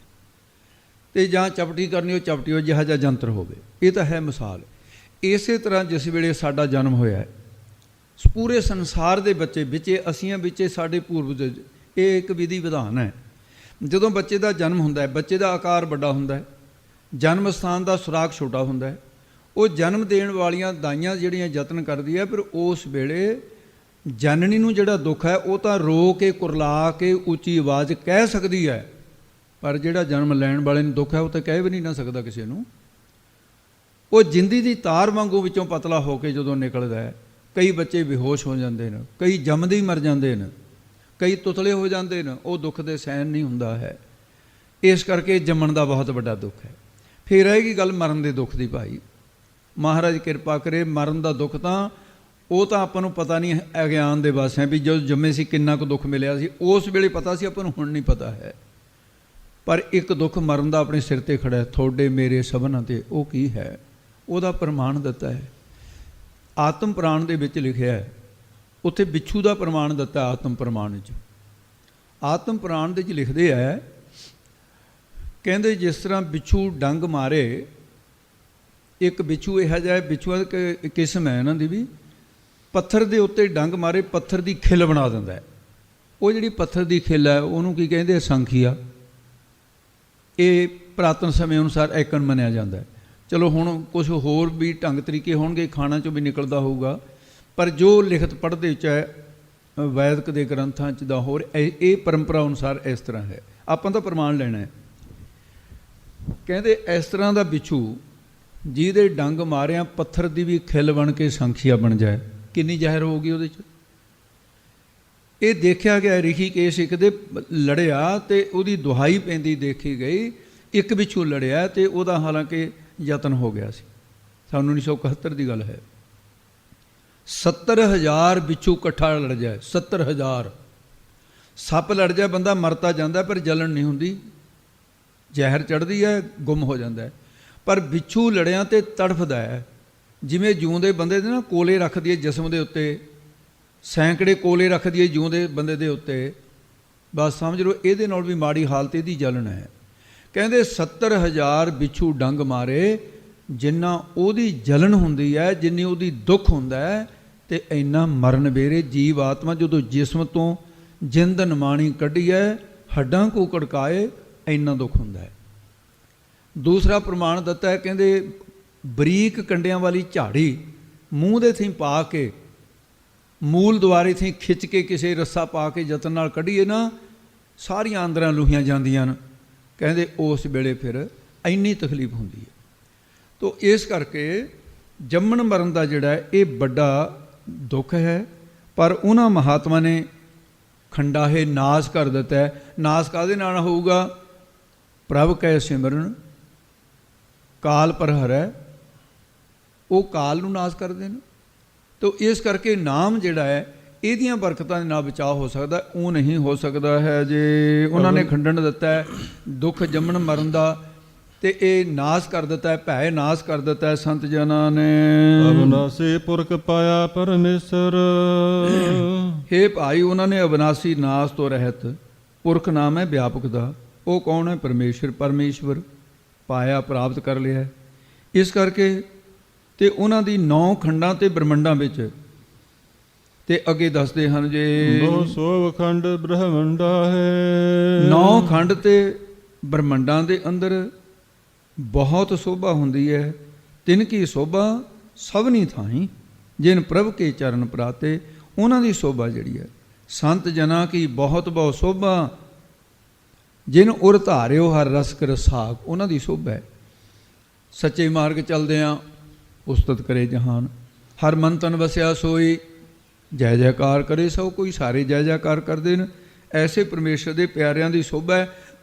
ਨਾਲੇ ਜੰਮਣ ਮਰਨ ਦਾ ਕਸ਼ਟ ਭੈ ਖਤਮ ਕਰ ਲਿਆ, ਤੇ ਨਾਲੇ ਸੋਭਾ ਲੋਕ ਪਰਲੋਕ ਦੇ ਹੋਵ ਜੀ। ਤੋ ਇਸ ਕਰਕੇ ਸੰਤ ਜੀ ਇਹ ਨਾਮ ਦੀ ਮਹਿਮਾ ਦੱਸਦੇ ਆ ਗੁਰੂ ਮਹਾਰਾਜ ਗੁਰੂ ਰਾਮਦਾਸ ਜੀ। ਹਮ ਕਰੀਬ ਮਸਕੀਨ ਪ੍ਰਭ ਤੇਰੇ। ਕਹਿੰਦੇ ਫਿਰ ਨਿਮਰਤਾ, ਹੁਣ ਨਿਮਰਤਾ ਸਿਖਾਉਂਦੇ ਸਿੱਖ ਨੂੰ, ਕਹਿੰਦੇ ਗੁਰਸਿੱਖੋ ਸਾਰਿਆਂ ਦੀ ਚਰਨ ਧੂੜ ਬਣ ਜਾਓ ਜੇ ਕੋਈ ਘਟਣਾ। ਹਮ ਗਰੀਬ ਮਸਕੀਨ ਪ੍ਰਭ ਤੇਰੇ, ਕਹਿੰਦੇ ਉਹ ਅਤ ਨਿਮਰਤਾ ਵਿੱਚ ਰਹਿੰਦੇ ਨੇ। ਐਡੀ ਪ੍ਰਾਪਤੀ ਹੋ ਗਈ, ਨਿਮਰਤਾ ਕਿੱਡੀ ਬੜੀ ਹੈ। ਉਹ ਕੀ ਕਹਿੰਦੇ? ਹੇ ਵਾਹਿਗੁਰੂ, ਅਸੀਂ ਤੇਰੇ ਗਰੀਬ ਹਾਂ, ਅਸੀਂ ਮਸਕੀਨ ਅਤਿਅੰਤ, ਮਸਕੀਨ ਦਾ ਅਤਿਅੰਤ ਗਰੀਬ। ਅਸੀਂ ਤਾਂ ਤਨ ਕਰਕੇ ਵੀ ਗਰੀਬ ਮਹਾਰਾਜ, ਮਨ ਕਰਕੇ ਵੀ ਗਰੀਬ ਹਾਂ। ਤਨ ਮਨ ਕਰਕੇ ਗਰੀਬ ਹਾਂ। ਗਰੀਬ ਦਾ ਅਰਥ ਨਿਮਰਤਾ। ਸਾਡੇ ਪਾਸ ਸੋ ਗੁਣਾ ਕੋਈ ਨਾਮ ਧਨ ਨਹੀਂ ਹੈ, ਇਸ ਕਰਕੇ ਅਸੀਂ ਧਨ ਵੱਲੋਂ ਗਰੀਬ ਹਾਂ। ਅਸੀਂ ਆਪ ਜੀ ਦੇ ਦਾਸ ਹਾਂ ਮਹਾਰਾਜ। ਸਾਡੇ 'ਚ ਹੰਕਾਰ ਹੈ ਤੇ ਨਿਮਰਤਾ ਨਹੀਂ ਹੈ। ਸੱਚੇ ਪਾਤਸ਼ਾਹ ਇਹ ਗਰੀਬੀ ਬਖਸ਼ ਦਿਓ ਸਾਨੂੰ ਤਾਂ ਕਿਰਪਾ ਕਰਕੇ, ਨਿਮਰਤਾ ਰੂਪੀ ਗਰੀਬੀ ਦਿਓ। ਹੰਕਾਰ ਦੀ ਨਿਵਰਤੀ ਹੋ ਗਈ ਹੈ, ਇਸ ਕਰਕੇ ਮਨ ਕਰਕੇ ਗਰੀਬ ਨਿਮਰਤਾ ਵਾਲੇ ਹੋ ਗਏ। ਤਨ ਕਰਕੇ ਵੀ ਮਹਾਰਾਜ ਸ਼ੁਭ ਗੁਣਾਂ ਤੋਂ ਅਸੀਂ ਤਾਂ ਹੀਣਿਆ, ਪਰ ਤੇਰੇ ਦਰ ਤੇ ਪਏ ਆ ਮਹਾਰਾਜ। ਹਮ ਗਰੀਬ ਮਸਕੀਨ ਪ੍ਰਭ ਤੇਰੇ। ਹੇ ਪ੍ਰਭੂ, ਤੇਰੇ ਦਰ ਦੇ ਹੈ, ਨਾਮ ਰੂਪੀ ਧਨ ਨਹੀਂ ਹੈ। ਆਪ ਜੀ ਦੇ ਦਾਸ ਹਾਂ ਪ੍ਰਭ ਜੀ, ਉਹ ਖਸਮਾਨਾ ਕਰ ਪਿਆਰੇ, ਬੁਰੇ ਭਲੇ ਹਮ ਥਾਰੇ। ਸਾਧ ਕੀ ਸ਼ੋਭਾ ਅਤ ਮਸਕੀਨੀ, ਜਾਂ ਸੰਤ ਬੜਾਈ ਹਰ ਜਸ ਚੀਨੀ, ਜਹ ਕਿਹਾ ਹੈ। ਹਾਂ ਮਸਕੀਨ ਖੁਦਾਈ ਬੰਦੇ, ਤੁਮ ਰਾਜ ਸਮਨ ਭਾਵੈ। ਜਾਂ ਫਿਰ ਕਿਹਾ ਮੈਂ ਗਰੀਬ ਮੈਂ ਮਸਕੀਨ, ਤੇਰਾ ਨਾਮ ਹੈ ਆਧਾਰਾ। ਇਸ ਕਰਕੇ ਮਹਾਰਾਜ ਆਪਣੇ ਆਪ ਕਹੀ ਜਾਓ ਵੀ ਮੈਂ ਗਰੀਬ ਹਾਂ, ਮੈਂ ਗਰੀਬ ਹਾਂ, ਮੈਂ ਨਿਮਰਤਾ ਵਾਲਾ। ਨਿਮਰਤਾ ਐਕੜ ਨਹੀਂ ਹੁੰਦਾ। ਜਦੋਂ ਗੁਰੂ ਕਹੂਗਾ, ਅਸੀਂ ਕਹੀ ਜਾਵੇ ਮੈਂ ਸਿੱਖ ਹਾਂ, ਸਿੱਖ ਹਾਂ। ਸਿੱਖ ਤਾਂ ਭਾਈ ਅੰਮ੍ਰਿਤ ਵੇਲਾ ਨਹੀਂ ਖਿਜਾਉਂਦਾ, ਰਹਿਤ 'ਚ ਫਰਕ ਨਹੀਂ ਪੈਣ ਦਿੰਦਾ, ਝੂਠ ਨਹੀਂ ਬੋਲਦਾ। ਸਿੱਖ ਤਾਂ ਉਦੋਂ ਹੋਵਾਂਗੇ ਜਦੋਂ ਗੁਰੂ ਨੇ ਕਹਿਤਾ ਹਾਂ ਤੂੰ ਸਿੱਖ ਹੈ। ਬੜੇ ਪ੍ਰਸੰਗ ਆਉਂਦੇ ਨੇ ਇਸ ਤਰ੍ਹਾਂ ਦੇ। ਤੋ ਸ਼ਬਦ 2 ਕਰਨੇ, ਇਸ ਕਰਕੇ ਆਪਾਂ ਸਮਾਪਤੀ ਕਰਨੀ ਹੈ। ਅੱਗੇ ਵਿਚਾਰ ਹੋ ਜਾਏਗੀ ਨਿਮਰਤਾ ਤੇ। ਕਲਗੀਧਰ ਪਾਤਸ਼ਾਹ ਦੇ ਕੋਲ ਇੱਕ ਨੇ ਕਿਹਾ ਸੀ, ਮਹਾਰਾਜ ਤੂੰ ਗਰੀਬ ਕੋ ਨਿਵਾਜ, ਮੈਂ ਗਰੀਬ ਤੇਰੋ। ਕਹਿੰਦੇ ਕਲਗੀਧਰ ਪਾਤਸ਼ਾਹ ਬਸ ਇੱਕ ਵਾਰ ਇਤਨਾ ਕਹਿ ਦੋ ਕਿ ਤੂੰ ਗਰੀਬ ਮੇਰੋ, ਇੰਨਾ ਤੁਸੀਂ ਰਸਨਾ ਨਾ ਕਹਿ ਦੋ। ਮਹਾਰਾਜ ਨੇ ਛਾਤੀ ਨਾਲ ਲਾ ਲਿਆ ਸੀ।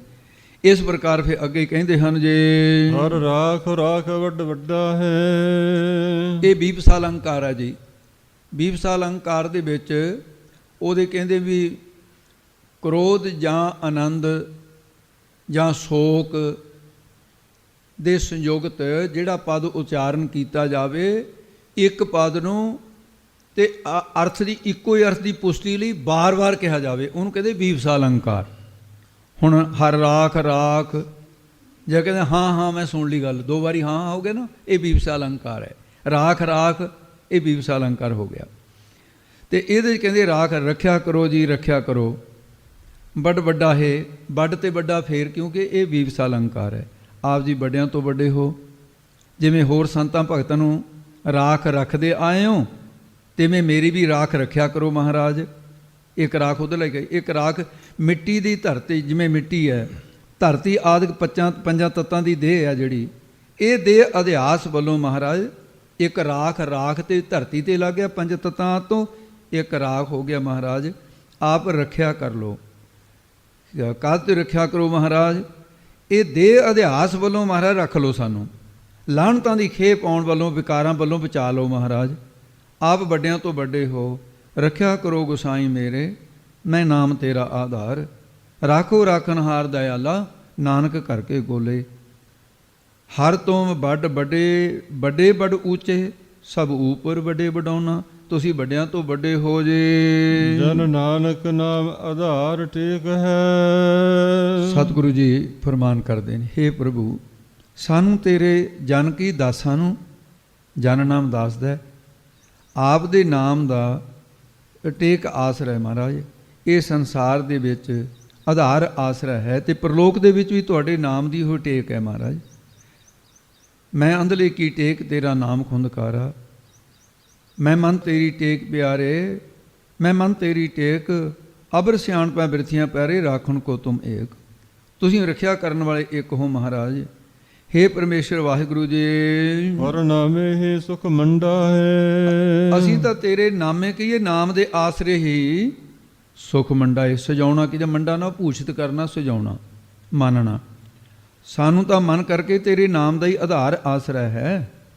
ਹੇ ਸੱਚੇ ਪਾਤਸ਼ਾਹ ਜੀ, ਤਨ ਕਰਕੇ ਵੀ ਨਾਮ ਦੀ ਟੇਕ ਹੀ ਓਟ ਹੈ।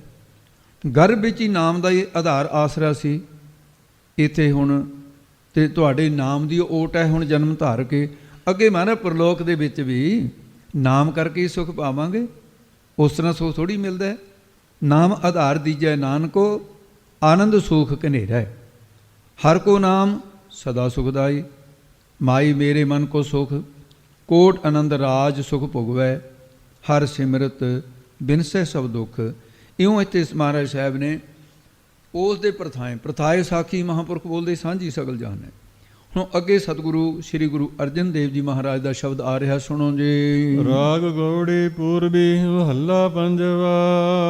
ਇਹ ਸ਼ਬਦ ਦੇ ਵੀ ਕੁਝ ਭੇਦ ਹੈ, ਕਿਉਂਕਿ ਲੈ ਕੇ ਜਪਜੀ ਸਾਹਿਬ ਤੋਂ ਬਾਅਦ ਜਦੋਂ ਸੋਦਰ ਦੀ ਬਾਣੀ ਰਹਿਰਾਸ ਸਾਹਿਬ ਦੀ ਸ਼ੁਰੂ ਹੋਈ ਹੈ, ਇਹ ਸਾਰੇ ਸ਼ਬਦ ਜਿਹੜੇ ਨੇ ਉਹਨਾਂ ਸ਼ਬਦਾਂ ਦਾ ਆਪਣਾ ਅਗਲਾ ਜਿਹੜੇ ਰਾਗ ਦਾ ਉਹ ਸ਼ਬਦ ਹੈ, ਉਹ ਰਾਗ ਦੇ ਵਿੱਚ ਵੀ ਉਹ ਸ਼ਬਦ ਨੇ ਸਾਰੇ। ਇਸ ਕਰਕੇ ਦੂਰੇ ਦੂਰੇ ਇਹ ਗੱਲ ਕਰਨੀ ਪੈਂਦੀ ਹੈ। ਅੱਗੇ ਸ੍ਰੀ ਰਾਗ ਸ਼ੁਰੂ ਹੋ ਜਾਏਗਾ, ਫਿਰ ਇਹ ਬਾਤ ਘੱਟ ਹੀ ਆਏਗੀ, ਨਹੀਂ ਆਏਗੀ। ਰਾਗ ਗੌੜੀ ਪੂਰਬੀ ਮਹੱਲਾ ਪੰਜਵਾ। ਰਾਗ ਗੌੜੀ ਪੂਰਬੀ, ਇੱਥੇ ਥੋੜ੍ਹਾ ਜਿਹਾ ਵਿਸਰਾਮ ਦੇ ਕੇ ਮਹੱਲਾ ਪੰਜਵਾ ਅਲੱਗ ਕਰ ਲੈਣਾ। ਇਹ ਤਾਂ ਆਇਆ 13 ਅੰਗ 'ਤੇ, ਜਿੱਥੇ ਇਸ ਵੇਲੇ ਵਿਚਾਰ ਚੱਲ ਰਹੀ ਹੈ ਕੀਰਤਨ ਸੋਹਲੇ ਦੇ ਅੰਦਰ। ਜਦੋਂ ਇਹ ਗੌੜੀ ਰਾਗ ਦੇ ਵਿੱਚ 205 ਅੰਗ 'ਤੇ ਆਏਗਾ, ਉੱਥੇ ਰਾਗ ਸ਼ਬਦ ਨਹੀਂ ਆਊਗਾ, ਉੱਥੇ ਆਊਗਾ ਗੌੜੀ ਮਹੱਲਾ ਪੰਜਵਾ। ਇੱਥੇ ਸ਼ਬਦ ਆਏਗਾ, ਅੱਗੇ ਹੁਣ ਸੁਣਨਾ ਆਪ ਜੀ ਨੇ, ਕਰੋ ਬੇਨੰਤੀ ਸੁਣੋ ਮੇਰੇ ਮੀਤਾ। ਤੇ ਅੱਗੇ ਗੌੜੀ ਰਾਗ 'ਚ ਆਏਗਾ, ਕਰੋ ਬੇਨਤੀ ਸੁਣੋ। ਉੱਥੇ ਨਾਣਾ ਨਹੀਂ ਹੈ, ਨੰਨਾ ਸੁਣੋ ਮੇਰੇ ਮੀਤਾ, ਉੱਥੇ ਇਹ ਭੇਦ ਆਊਗਾ। ਔਦ ਕੜਿਆ ਦਿਨ ਸੇ ਰਹਿਣਾ ਰੇ, ਤੇ ਉੱਥੇ ਇਹ ਸ਼ਬਦ ਹੈ, ਇੱਥੇ ਨੰਨੇ ਨਾਲ ਆਊਗਾ, ਇੱਥੇ ਤਾਂ ਹੈਗਾ ਨਾਣੇ ਦੇ ਨਾਲ ਰਹਿਣਾ ਰੇ। ਗੌੜੀ ਰਾਗ 'ਚ ਆਏਗਾ, ਔਦ ਕੜਿਆ ਦਿਨ ਸ ਨੰਨੇ ਦੇ ਨਾਲ ਰਹਿਣਾ ਰੇ, ਇੱਥੇ ਰਹਿਣਾ ਰੇ, ਉੱਥੇ ਰਹਿਣਾ ਰੇ। ਇਹ ਭੇਦ ਹੈ। ਇਹਦੇ ਵਿੱਚ ਕੀਰਤਨ ਸੋਲੇ 'ਚ ਇਹੋ ਸੰਸਾਰ ਵਿਕਾਰ ਸੰਸੇ ਮਹਿ, ਉੱਥੇ ਆਏਗਾ ਇਹੋ ਸੰਸਾਰ ਵਿਕਾਰ ਸਹਿਸੇ ਮਹਿ, ਇੱਥੇ ਸੰਸਾ, ਉੱਥੇ ਸਹਿਸਾ। ਗੌੜੀ ਰਾਗ ਦੇ ਵਿੱਚ ਕੀਰਤਨ ਸੋਲੇ ਵਿੱਚ ਸੰਸਾ ਹੈ। ਜਿਸੇ ਜਗਾਏ ਪੀਆਵੈ ਇਹੋ ਰਸ, ਸੋਲੇ ਦੇ ਵਿੱਚ ਤਾਂ ਇਹ ਆਏਗਾ ਨਾ ਕੀਰਤਨ ਸੋਲੇ 'ਚ। ਗੌੜੀ ਰਾਗ 'ਚ ਆਏਗਾ ਜਿਸੇ ਜਗਾਏ ਪੀਆਏ ਹਰ ਰਸ, ਉੱਥੇ ਹਰ ਰਸ ਆਊਗਾ। ਜਾ ਕੋ ਆਏ ਸੋਈ ਬਿਹਾਜ ਹੋ, ਇੱਥੇ ਇਹ ਸ਼ਬਦ ਆਇਆ ਹੈ।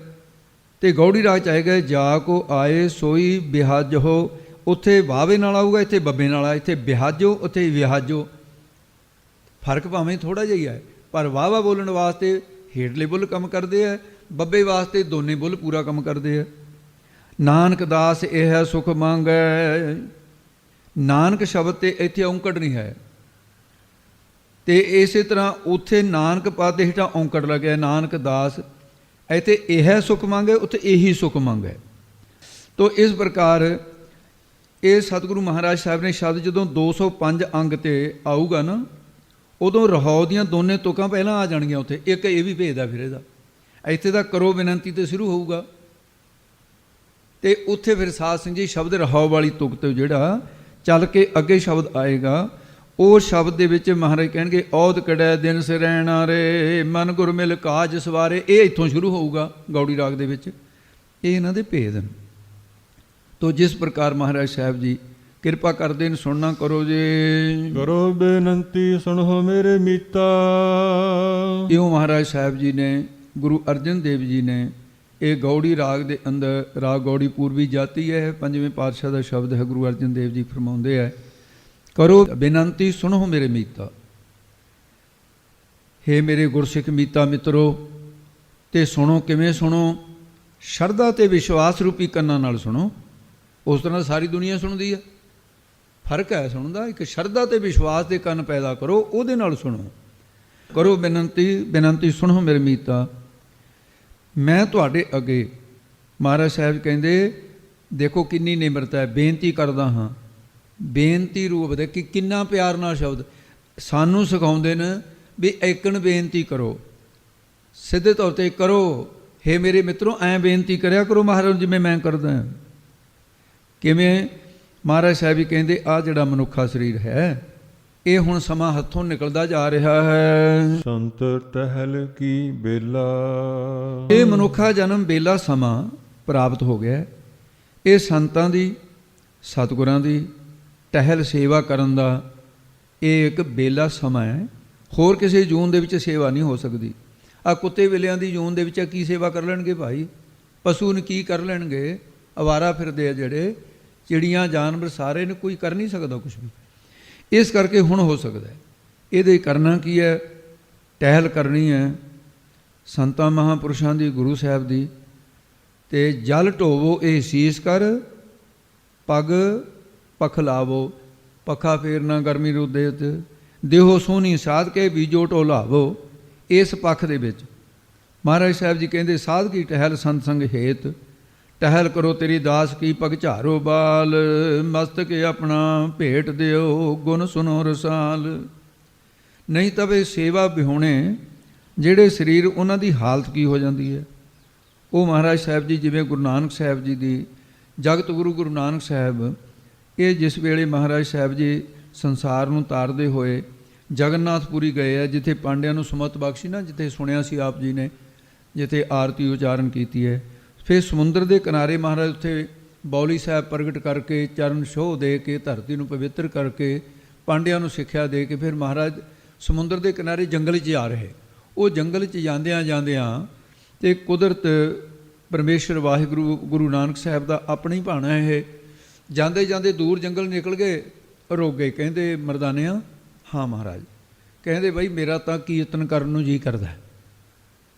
ਬਾਲੇ ਨੇ ਆਸਣ ਵਿਛਾ ਦਿੱਤਾ, ਚੌਂਕੜਾ ਮਾਰ ਕੇ ਬਹਿ ਗਏ। ਕਹਿੰਦੇ ਮਰਦਾਨਿਆਂ ਰਵਾਜ ਸੁਰ ਕਰ ਲੈ। ਸੁਰ ਕਰ ਲਈ। ਮਹਾਰਾਜ ਸਾਹਿਬ ਸ਼ਬਦ ਗਾਉਣ, ਐਸਾ ਕੀਰਤਨ ਕਰ ਮਨ ਮੇਰੇ, ਇਹਾਂ ਉਹਾਂ ਜੋ ਕਾਮ ਤੇਰੇ। ਕੀਰਤਨ ਹੋਣ ਲੱਗ ਗਿਆ। ਹੁਣ ਕੀਰਤਨ ਦਾ ਅਸਰ ਬਿਰਛਾਂ, ਪੱਤਿਆਂ, ਜੀਵਾਂ, ਜਨਤਾਂ ਸਾਰਿਆਂ ਤੇ ਪੈ ਰਿਹਾ ਹੈ। ਪਸ਼ੂ ਪ੍ਰੇਤ ਮੁਗਧ ਕੋ ਤਾਰੇ। ਇਹ ਗੁਰੂ ਨਾਨਕ ਦੀ ਕਰਾਮਾਤ ਹੈ ਪੱਥਰ। ਮਹਾਰਾਜ ਸਾਹਿਬ ਜੀ ਕੀਰਤਨ ਕਰਦੇ ਨੇ। ਕੀਰਤਨ ਕਰਦੇ ਕਰਦੇ ਸਮਾਧੀ ਲੱਗ ਗਈ। ਜਦੋਂ ਮਹਾਰਾਜ ਚੁੱਪ ਹੋ ਗਏ, ਸ਼ਬਦ ਦਾ ਉਚਾਰਨ ਕਰਦੇ ਹੋਏ ਮਰਦਾਨੇ ਨੇ ਰਵਾਬ ਰੱਖ ਦਿੱਤੀ, ਤਾਂ ਸਾਹਮਣੇ ਕੀ ਦੇਖਿਆ ਕਿ ਭੁੱਖਾ ਬਘਿਆੜ ਚਲਿਆ ਆ ਰਿਹਾ ਹੈ। ਪਹਿਲਾਂ ਤਾਂ ਮਰਦਾਨਾ ਭੈਭੀਤ ਹੋ ਗਿਆ ਵੀ ਮਹਾਰਾਜ ਦੀ ਸਮਾਧੀ ਲੱਗੀ ਆ, ਕਿਤੇ ਨੁਕਸਾਨ ਹੀ ਨਾ ਕਰ ਦੇਵੇ, ਨਾ ਸਮਾਧੀ ਜਗਾ ਸਕਦੇ ਆ ਮਹਾਰਾਜ ਦੀ। ਤਾਂ ਉਹਨੇ ਥੋੜ੍ਹਾ ਜਿਹਾ ਰੁਖ ਬਦਲਿਆ, ਜਿੱਧਰ ਨੂੰ ਉਹ ਜਾਣ ਲੱਗਾ ਦੇਖ ਲਿਆ ਮਰਦਾਨੇ ਵੀ ਉਹ ਜਾ ਰਿਹਾ ਹੈ।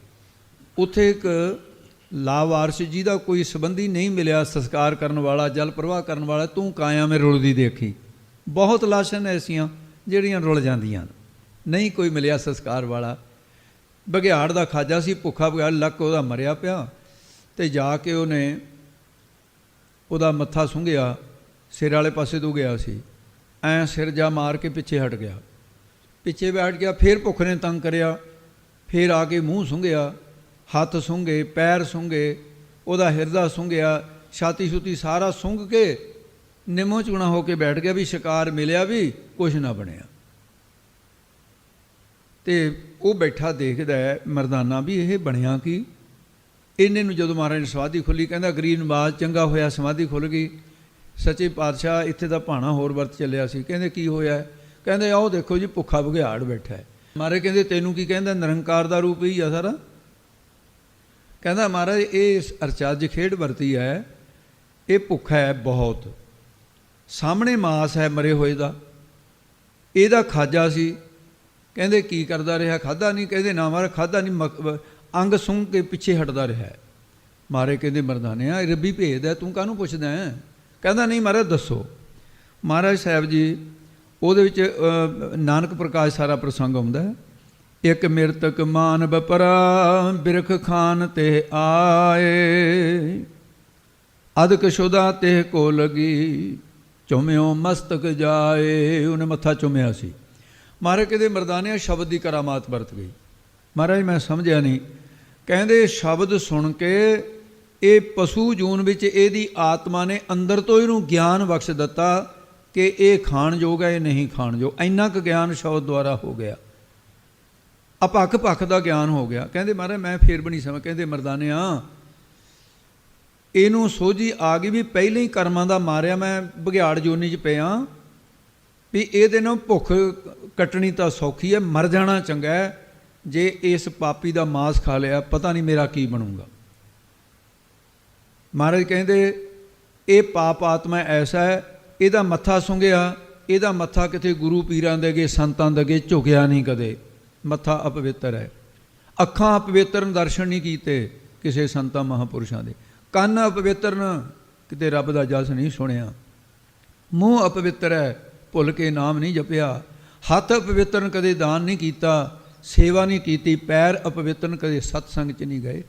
ਇਸ ਕਰਕੇ ਇਹਦੇ ਨਾਲੋਂ ਮਰ ਜਾਣਾ ਚੰਗਾ ਸਮਝ ਲਿਆ ਇਸ ਨੇ। ਕਹਿੰਦੇ ਮਹਾਰਾਜ ਫਿਰ ਕੀ, ਭਾਵੇਂ ਅਗਲਾ ਪ੍ਰਸੰਗ ਨਹੀਂ ਰੱਖਿਆ ਪਰ ਇਹ ਕਿਤੇ ਹੋ ਸਕਦਾ ਵੀ ਗੁਰੂ ਨਾਨਕ ਦੇ ਮੁਰਦਿਆਂ 'ਤੇ ਦ੍ਰਿਸ਼ਟੀ ਪਈ, ਉਹਨਾਂ ਦੀ ਕਲਿਆਣ ਕਰ ਦਿੱਤੀ। ਅਤੇ ਮਹਾਰਾਜ ਸਾਹਿਬ ਨੇ ਫਿਰ ਦ੍ਰਿਸ਼ਟੀ ਕੀਤੀ ਅਤੇ ਉਹਦੀ ਕਲਿਆਣ ਕਰਤੀ, ਜੰਮਣ ਮਰਨ ਤੋਂ ਰਹਿਤ ਕਰ ਦਿੱਤਾ ਹੈ। ਤੋ ਇਸ ਕਰਕੇ ਇਹ ਜਿਹੜਾ ਨਾ ਸਤਿਗੁਰੂ ਮਹਾਰਾਜ ਸਾਹਿਬ ਜੀ ਨੇ ਜਿਹੜਾ ਇਹ ਪ੍ਰਸੰਗ ਅੱਗੇ ਭਾਈ ਸੰਤੋਖ ਸਿੰਘ ਨੇ ਲਿਖਿਆ, ਮਿਰਤਕ ਬੇਮੁਖ ਨਾਮ ਤੇ ਨਾ ਕੀਨੋ ਸਤਸੰਗ, ਆਂਖ ਨਾ ਦਰਸਿਓ ਸੰਤ ਕਵ ਰਿਦੇ ਨਾ ਹਰ ਕੋ ਰੰਗ, ਹਸਤਨ ਕੋ ਕਬ ਟਹਿਲ ਨ ਕੀਨੀ, ਹਰ ਜਸ ਧੁਨ ਸਰਬਨ ਨਹਿ ਦੀਨੀ, ਜਾਣੇ ਸਵੇ ਅੰਗ ਅਪਵਿੱਤ, ਇਸ ਖਾਵਨ ਤੇ ਹੋਏ ਅਧੋਗਤ, ਮੇਰੀ ਅਧਿਗਤੀ ਹੋ ਜਾਊਗੀ। ਜਾਂ ਤੇ ਤਜਿਓ ਸੁਨੋ ਮਰਦਾਨਾ, ਬਿਨਾ ਨਾਮ ਕਬ ਨਹਿ ਕਲਿਆਣਾ, ਨਿਫਲ ਨਰ ਸਰੀਰ ਹੈ ਜੋ ਸੋਈ, ਜਿਨ ਕਬਹੂ ਸਤਸੰਗ ਨਾ ਹੋਈ। ਉਹ ਨਿਫਲ ਹੈ ਜਿਹਨੂੰ ਸਤਸੰਗ ਨਹੀਂ ਹੋਈ। ਤੇ ਭਾਈ ਗੁਰਦਾਸ ਨੇ ਕੀ ਲਿਖਿਆ? ਕਹਿੰਦੇ ਤਿਰਗ ਸਿਰ ਜੋ ਨਾਮ ਨਿਵੈ, ਗੁਰ ਲੱਗੇ ਨਾ ਚਰਨੀ। ਤਿਰਗ ਲੋਇਣ ਗੁਰਦਰਸ ਵਿਣ, ਵੇਖਿਆ ਪਰ ਤਰਨੀ। ਉਹ ਸਿਰ ਜਿਹੜਾ ਤਿਰਕਾਰ ਭਰਿਆ, ਜਿਹੜਾ ਗੁਰੂ ਦੇ ਚਰਨੀ ਨਹੀਂ ਲੱਗਦਾ। ਨੇਤਰ ਤਿਰਕਾਰ ਜਿਨ੍ਹਾਂ ਦੇ ਲੋਇਣ ਜਿਹੜਾ ਗੁਰੂ ਦੇ ਦਰਸ਼ਨ ਨਹੀਂ ਕਰਦਾ। ਤਿਰਗ ਸਰਵਣ ਉਪਦੇਸ਼ ਬਿਨ ਸੁਣ ਸੁਰਤ ਨਾ ਧਰਨੀ, ਤਿਰਗ ਜੀਵਾ ਗੁਰ ਸ਼ਬਦ ਬਿਨ ਹੋਰ ਮੰਤਰ ਸਿਮਰਨੀ, ਬਿਨ ਸੇਵਾ ਤ੍ਰਿਗ ਹੱਥ ਪੈਰ ਹੋ ਨੇਫਲ ਕਰਨੀ, ਪੀਰ ਮਰੀਦਾਂ ਪਿਰਹੜੀ ਸੁਖ ਸਤਿਗੁਰ ਸਰਣੀ, ਸੇਵਾ ਤੋਂ ਬਿਨਾਂ ਹੱਥ ਪੈਰ ਅਪਵਿੱਤਰ। ਇਹ ਕਹਿਣ ਮਾਤਰ ਜੇ ਰਹੇਗੀ ਜ਼ਿੰਦਗੀ 'ਚ ਸੁਣ ਲਿਆ, ਕਮਾਈ 'ਚ ਨਾ ਆਈ, ਕੋਈ ਫਾਇਦਾ ਨਹੀਂ ਹੋਣ ਵਾਲਾ। ਇਸ ਕਰਕੇ ਮਰਿਆਦਾ ਬੰਨੀ ਸੀ।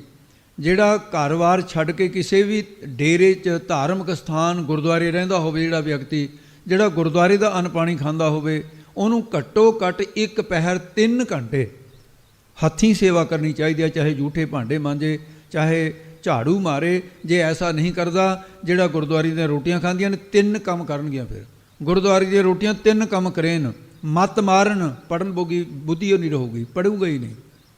ਹੱਡ ਗਾਲਣ, ਸੁਸਤ ਹੋ ਜਾਊਗਾ, ਦਿਨੇ ਵੀ ਪਿਆ ਰਹੂ ਜਿਵੇਂ ਬਿਮਾਰ ਪਏ ਹੁੰਦੇ ਨੇ।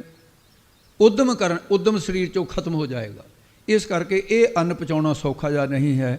ਅੰਮ੍ਰਿਤ ਚਲਾਣੇ ਕਲਗੀਧਰ ਪਾਤਸ਼ਾਹ ਨੇ ਮਰਿਆਦਾ ਬਣੀ, 1 ਪਹਿਰ ਘੱਟੋ ਘੱਟ ਸਿੱਖ ਸੇਵਾ ਕਰੇ ਅਤੇ ਅੰਮ੍ਰਿਤ ਵੇਲੇ 1 ਪਹਿਰ ਨਾਮ ਜਪੇ, ਬਾਕੀ ਧਰਮ ਕਿਰਤ ਕਰਦਾ ਹੈ। ਜਾਂ ਫਿਰ ਭਾਈ ਅਤੇ ਗੁਰੂ ਘਰ ਦੇ ਵਿੱਚ ਰਹਿਣ ਵਾਲਾ ਜਿਹੜਾ ਹੈ ਉਹ ਵਿਦਿਆ ਵੀ ਪ੍ਰਾਪਤ ਕਰੇ, 1 ਪਹਿਰ ਵਿਦਿਆ ਪੜ੍ਹੇ, ਵਿਦਿਆ ਅਭਿਆਸ ਕਰੇ, ਨਾਮ ਜਪੇ, ਸੁਬਾਹ ਸ਼ਾਮ 1 ਪਹਿਰ ਸ਼ਾਮ ਨੂੰ ਬੰਦਗੀ ਕਰੇ ਅਤੇ 1 ਪਹਿਰ ਸਵੇਰੇ 6 ਘੰਟੇ ਬੰਦਗੀ ਦੇ ਬਣਦੇ ਨੇ। ਤੋ ਇਸ ਪ੍ਰਕਾਰ ਸੇਵਾ ਵੀ ਹੋਣੇ ਜਿਹੜੇ ਹੱਥ ਨੇ ਉਹਨਾਂ ਦੀ। ਕਲਗੀਧਰ ਪਾਤਸ਼ਾਹ ਦੇ ਸਮੇਂ ਵੀ ਐਸਾ ਇੱਕ ਬਚਨ ਆਉਂਦਾ ਹੈ, ਗਰੀਖ ਰੁੱਤ ਸੀ, ਜੇਠ ਹਾੜ ਦਾ ਮਹੀਨਾ, ਜੇਠ ਦੀ ਰੁੱਤ ਸੀ। ਪਿਆਸ ਲੱਗੀ ਕਲਗੀ ਵਾਲੇ ਸਤਿਗੁਰੂ ਨੂੰ, ਕਿਤੇ ਗੜਬਈ ਕੁਦਰਤੀ ਕੋਲ ਹੈ ਨਹੀਂ ਸੀ ਵੀ ਮਹਾਰਾਜ ਸੰਗਤ 'ਚ ਬੈਠੇ ਨੂੰ ਕੋਈ ਕਿਤੇ ਉਹ ਕਿਸੇ ਵਿਚਾਰਾ ਕੰਮ ਚਲਿਆ ਗਿਆ। ਉਹਦਾ ਨਾਂ ਸੀ ਜ਼ਾਲਮ ਸਿੰਘ। ਮਹਾਰਾਜ ਨੇ ਆਵਾਜ਼ ਦਿੱਤੀ, ਕਹਿੰਦੇ ਭਾਈ ਜ਼ਾਲਮ ਸਿੰਘ, ਉਹ ਜ਼ਾਲਮ ਪਿਆਸ ਬੁਝਾ ਦੇ, ਕਹਿੰਦੇ ਪਿਆਸ ਵੀ ਜ਼ਾਲਮੀ ਹੈ, ਤੇਰਾ ਨਾਮ ਵੀ ਜ਼ਾਲਮ ਸਿੰਘ ਹੈ, ਕਹਿੰਦੇ ਯਾਰ ਜਲ ਲੈ ਕੇ ਆ। ਉਹ ਆਵਾਜ਼ ਸੁਣੀ ਨਾ ਕਿਤੇ ਦੂਰ ਨਿਕਲਿਆ ਸੀ। ਇੱਕ ਨੌਜਵਾਨ ਬੈਠਾ ਸੀ, ਉਹਨੇ ਕਿਹਾ ਵੀ ਕਿੱਡੀ ਕੁ ਵੱਡੀ ਗੱਲ ਹੈ, ਪਾਣੀ ਲੈ ਕੇ ਆਉਣਾ। ਮਹਾਰਾਜ ਨੇ ਬਾਟਾ ਚੁੱਕਿਆ, ਜਾ ਕੇ ਨਿਰਮਲ ਜਲ ਦਾ ਭਰਿਆ, ਬਾਟਾ ਹੱਥ ਵਿੱਚ, ਕਹਿੰਦਾ ਲਓ ਮਹਾਰਾਜ ਵੀ ਸਿੱਖ ਨੇ ਸੁਣੀ ਨਹੀਂ ਸੀ ਆਵਾਜ਼, ਮੈਂ ਵੀ ਤਾਂ ਸਿੱਖ ਦਾ ਪੁੱਤਰ, ਮਹਾਰਾਜ ਜਲ ਛਕ ਲਓ। ਮਹਾਰਾਜ ਬਾਟਾ ਉਹਦੇ ਹੱਥਾਂ ਤੋਂ, ਆਪਣੇ ਹੱਥਾਂ 'ਚ ਜਦੋਂ ਲਿਆ, ਕੁਦਰਤੀ ਗੱਲ ਹੈ ਵੀ ਨਿਗਾਹ ਹੱਥਾਂ 'ਤੇ ਪੈ ਗਈ। ਮਹਾਰਾਜ ਕਹਿੰਦੇ ਕਾਕਾ, ਹਾਂ ਮਹਾਰਾਜ, ਨੌਜਵਾਨਾਂ ਤੇਰੇ ਹੱਥ ਬੜੇ ਕੋਮਲ ਦਿਖਦੇ ਆ, ਕੀ ਕਰਦਾ ਹੁੰਦਾ? ਕਹਿੰਦਾ ਮਹਾਰਾਜ ਕਰਨਾ ਕੀ ਹੈ, ਤੁਹਾਡੀ ਕਿਰਪਾ ਹੀ ਇੰਨੀ ਹੈ। ਮਹਾਰਾਜ ਕਹਿੰਦੇ ਕੀ ਕਿਰਪਾ? ਕਹਿੰਦਾ ਮਹਾਰਾਜ ਸਾਡੇ ਕੋਲ ਧਨ ਹੈ ਇੰਨਾ, ਕਈ ਪੁਸਤਾ ਨਹੀਂ ਮੁੱਕਣ ਵਾਲਾ, ਨੌਕਰ ਰੱਖੇ ਹੋਏ ਨੇ, ਬਿਸਤਰਾ ਨਹੀਂ ਕਦੇ ਵਿਛਾਇਆ, ਮੰਜਾ ਨਹੀਂ ਕਦੇ ਡਾਹਿਆ, ਮੈਂ ਤਾਂ ਆਪਣੇ ਆਪ ਵਾਸਤੇ ਪਾਣੀ ਦਾ ਗਲਾਸ ਨਹੀਂ ਕਦੇ ਭਰ ਕੇ ਪੀਤਾ, ਉਹ ਵੀ ਨੌਕਰੇ ਲੈ ਕੇ ਆਉਂਦੇ ਆ।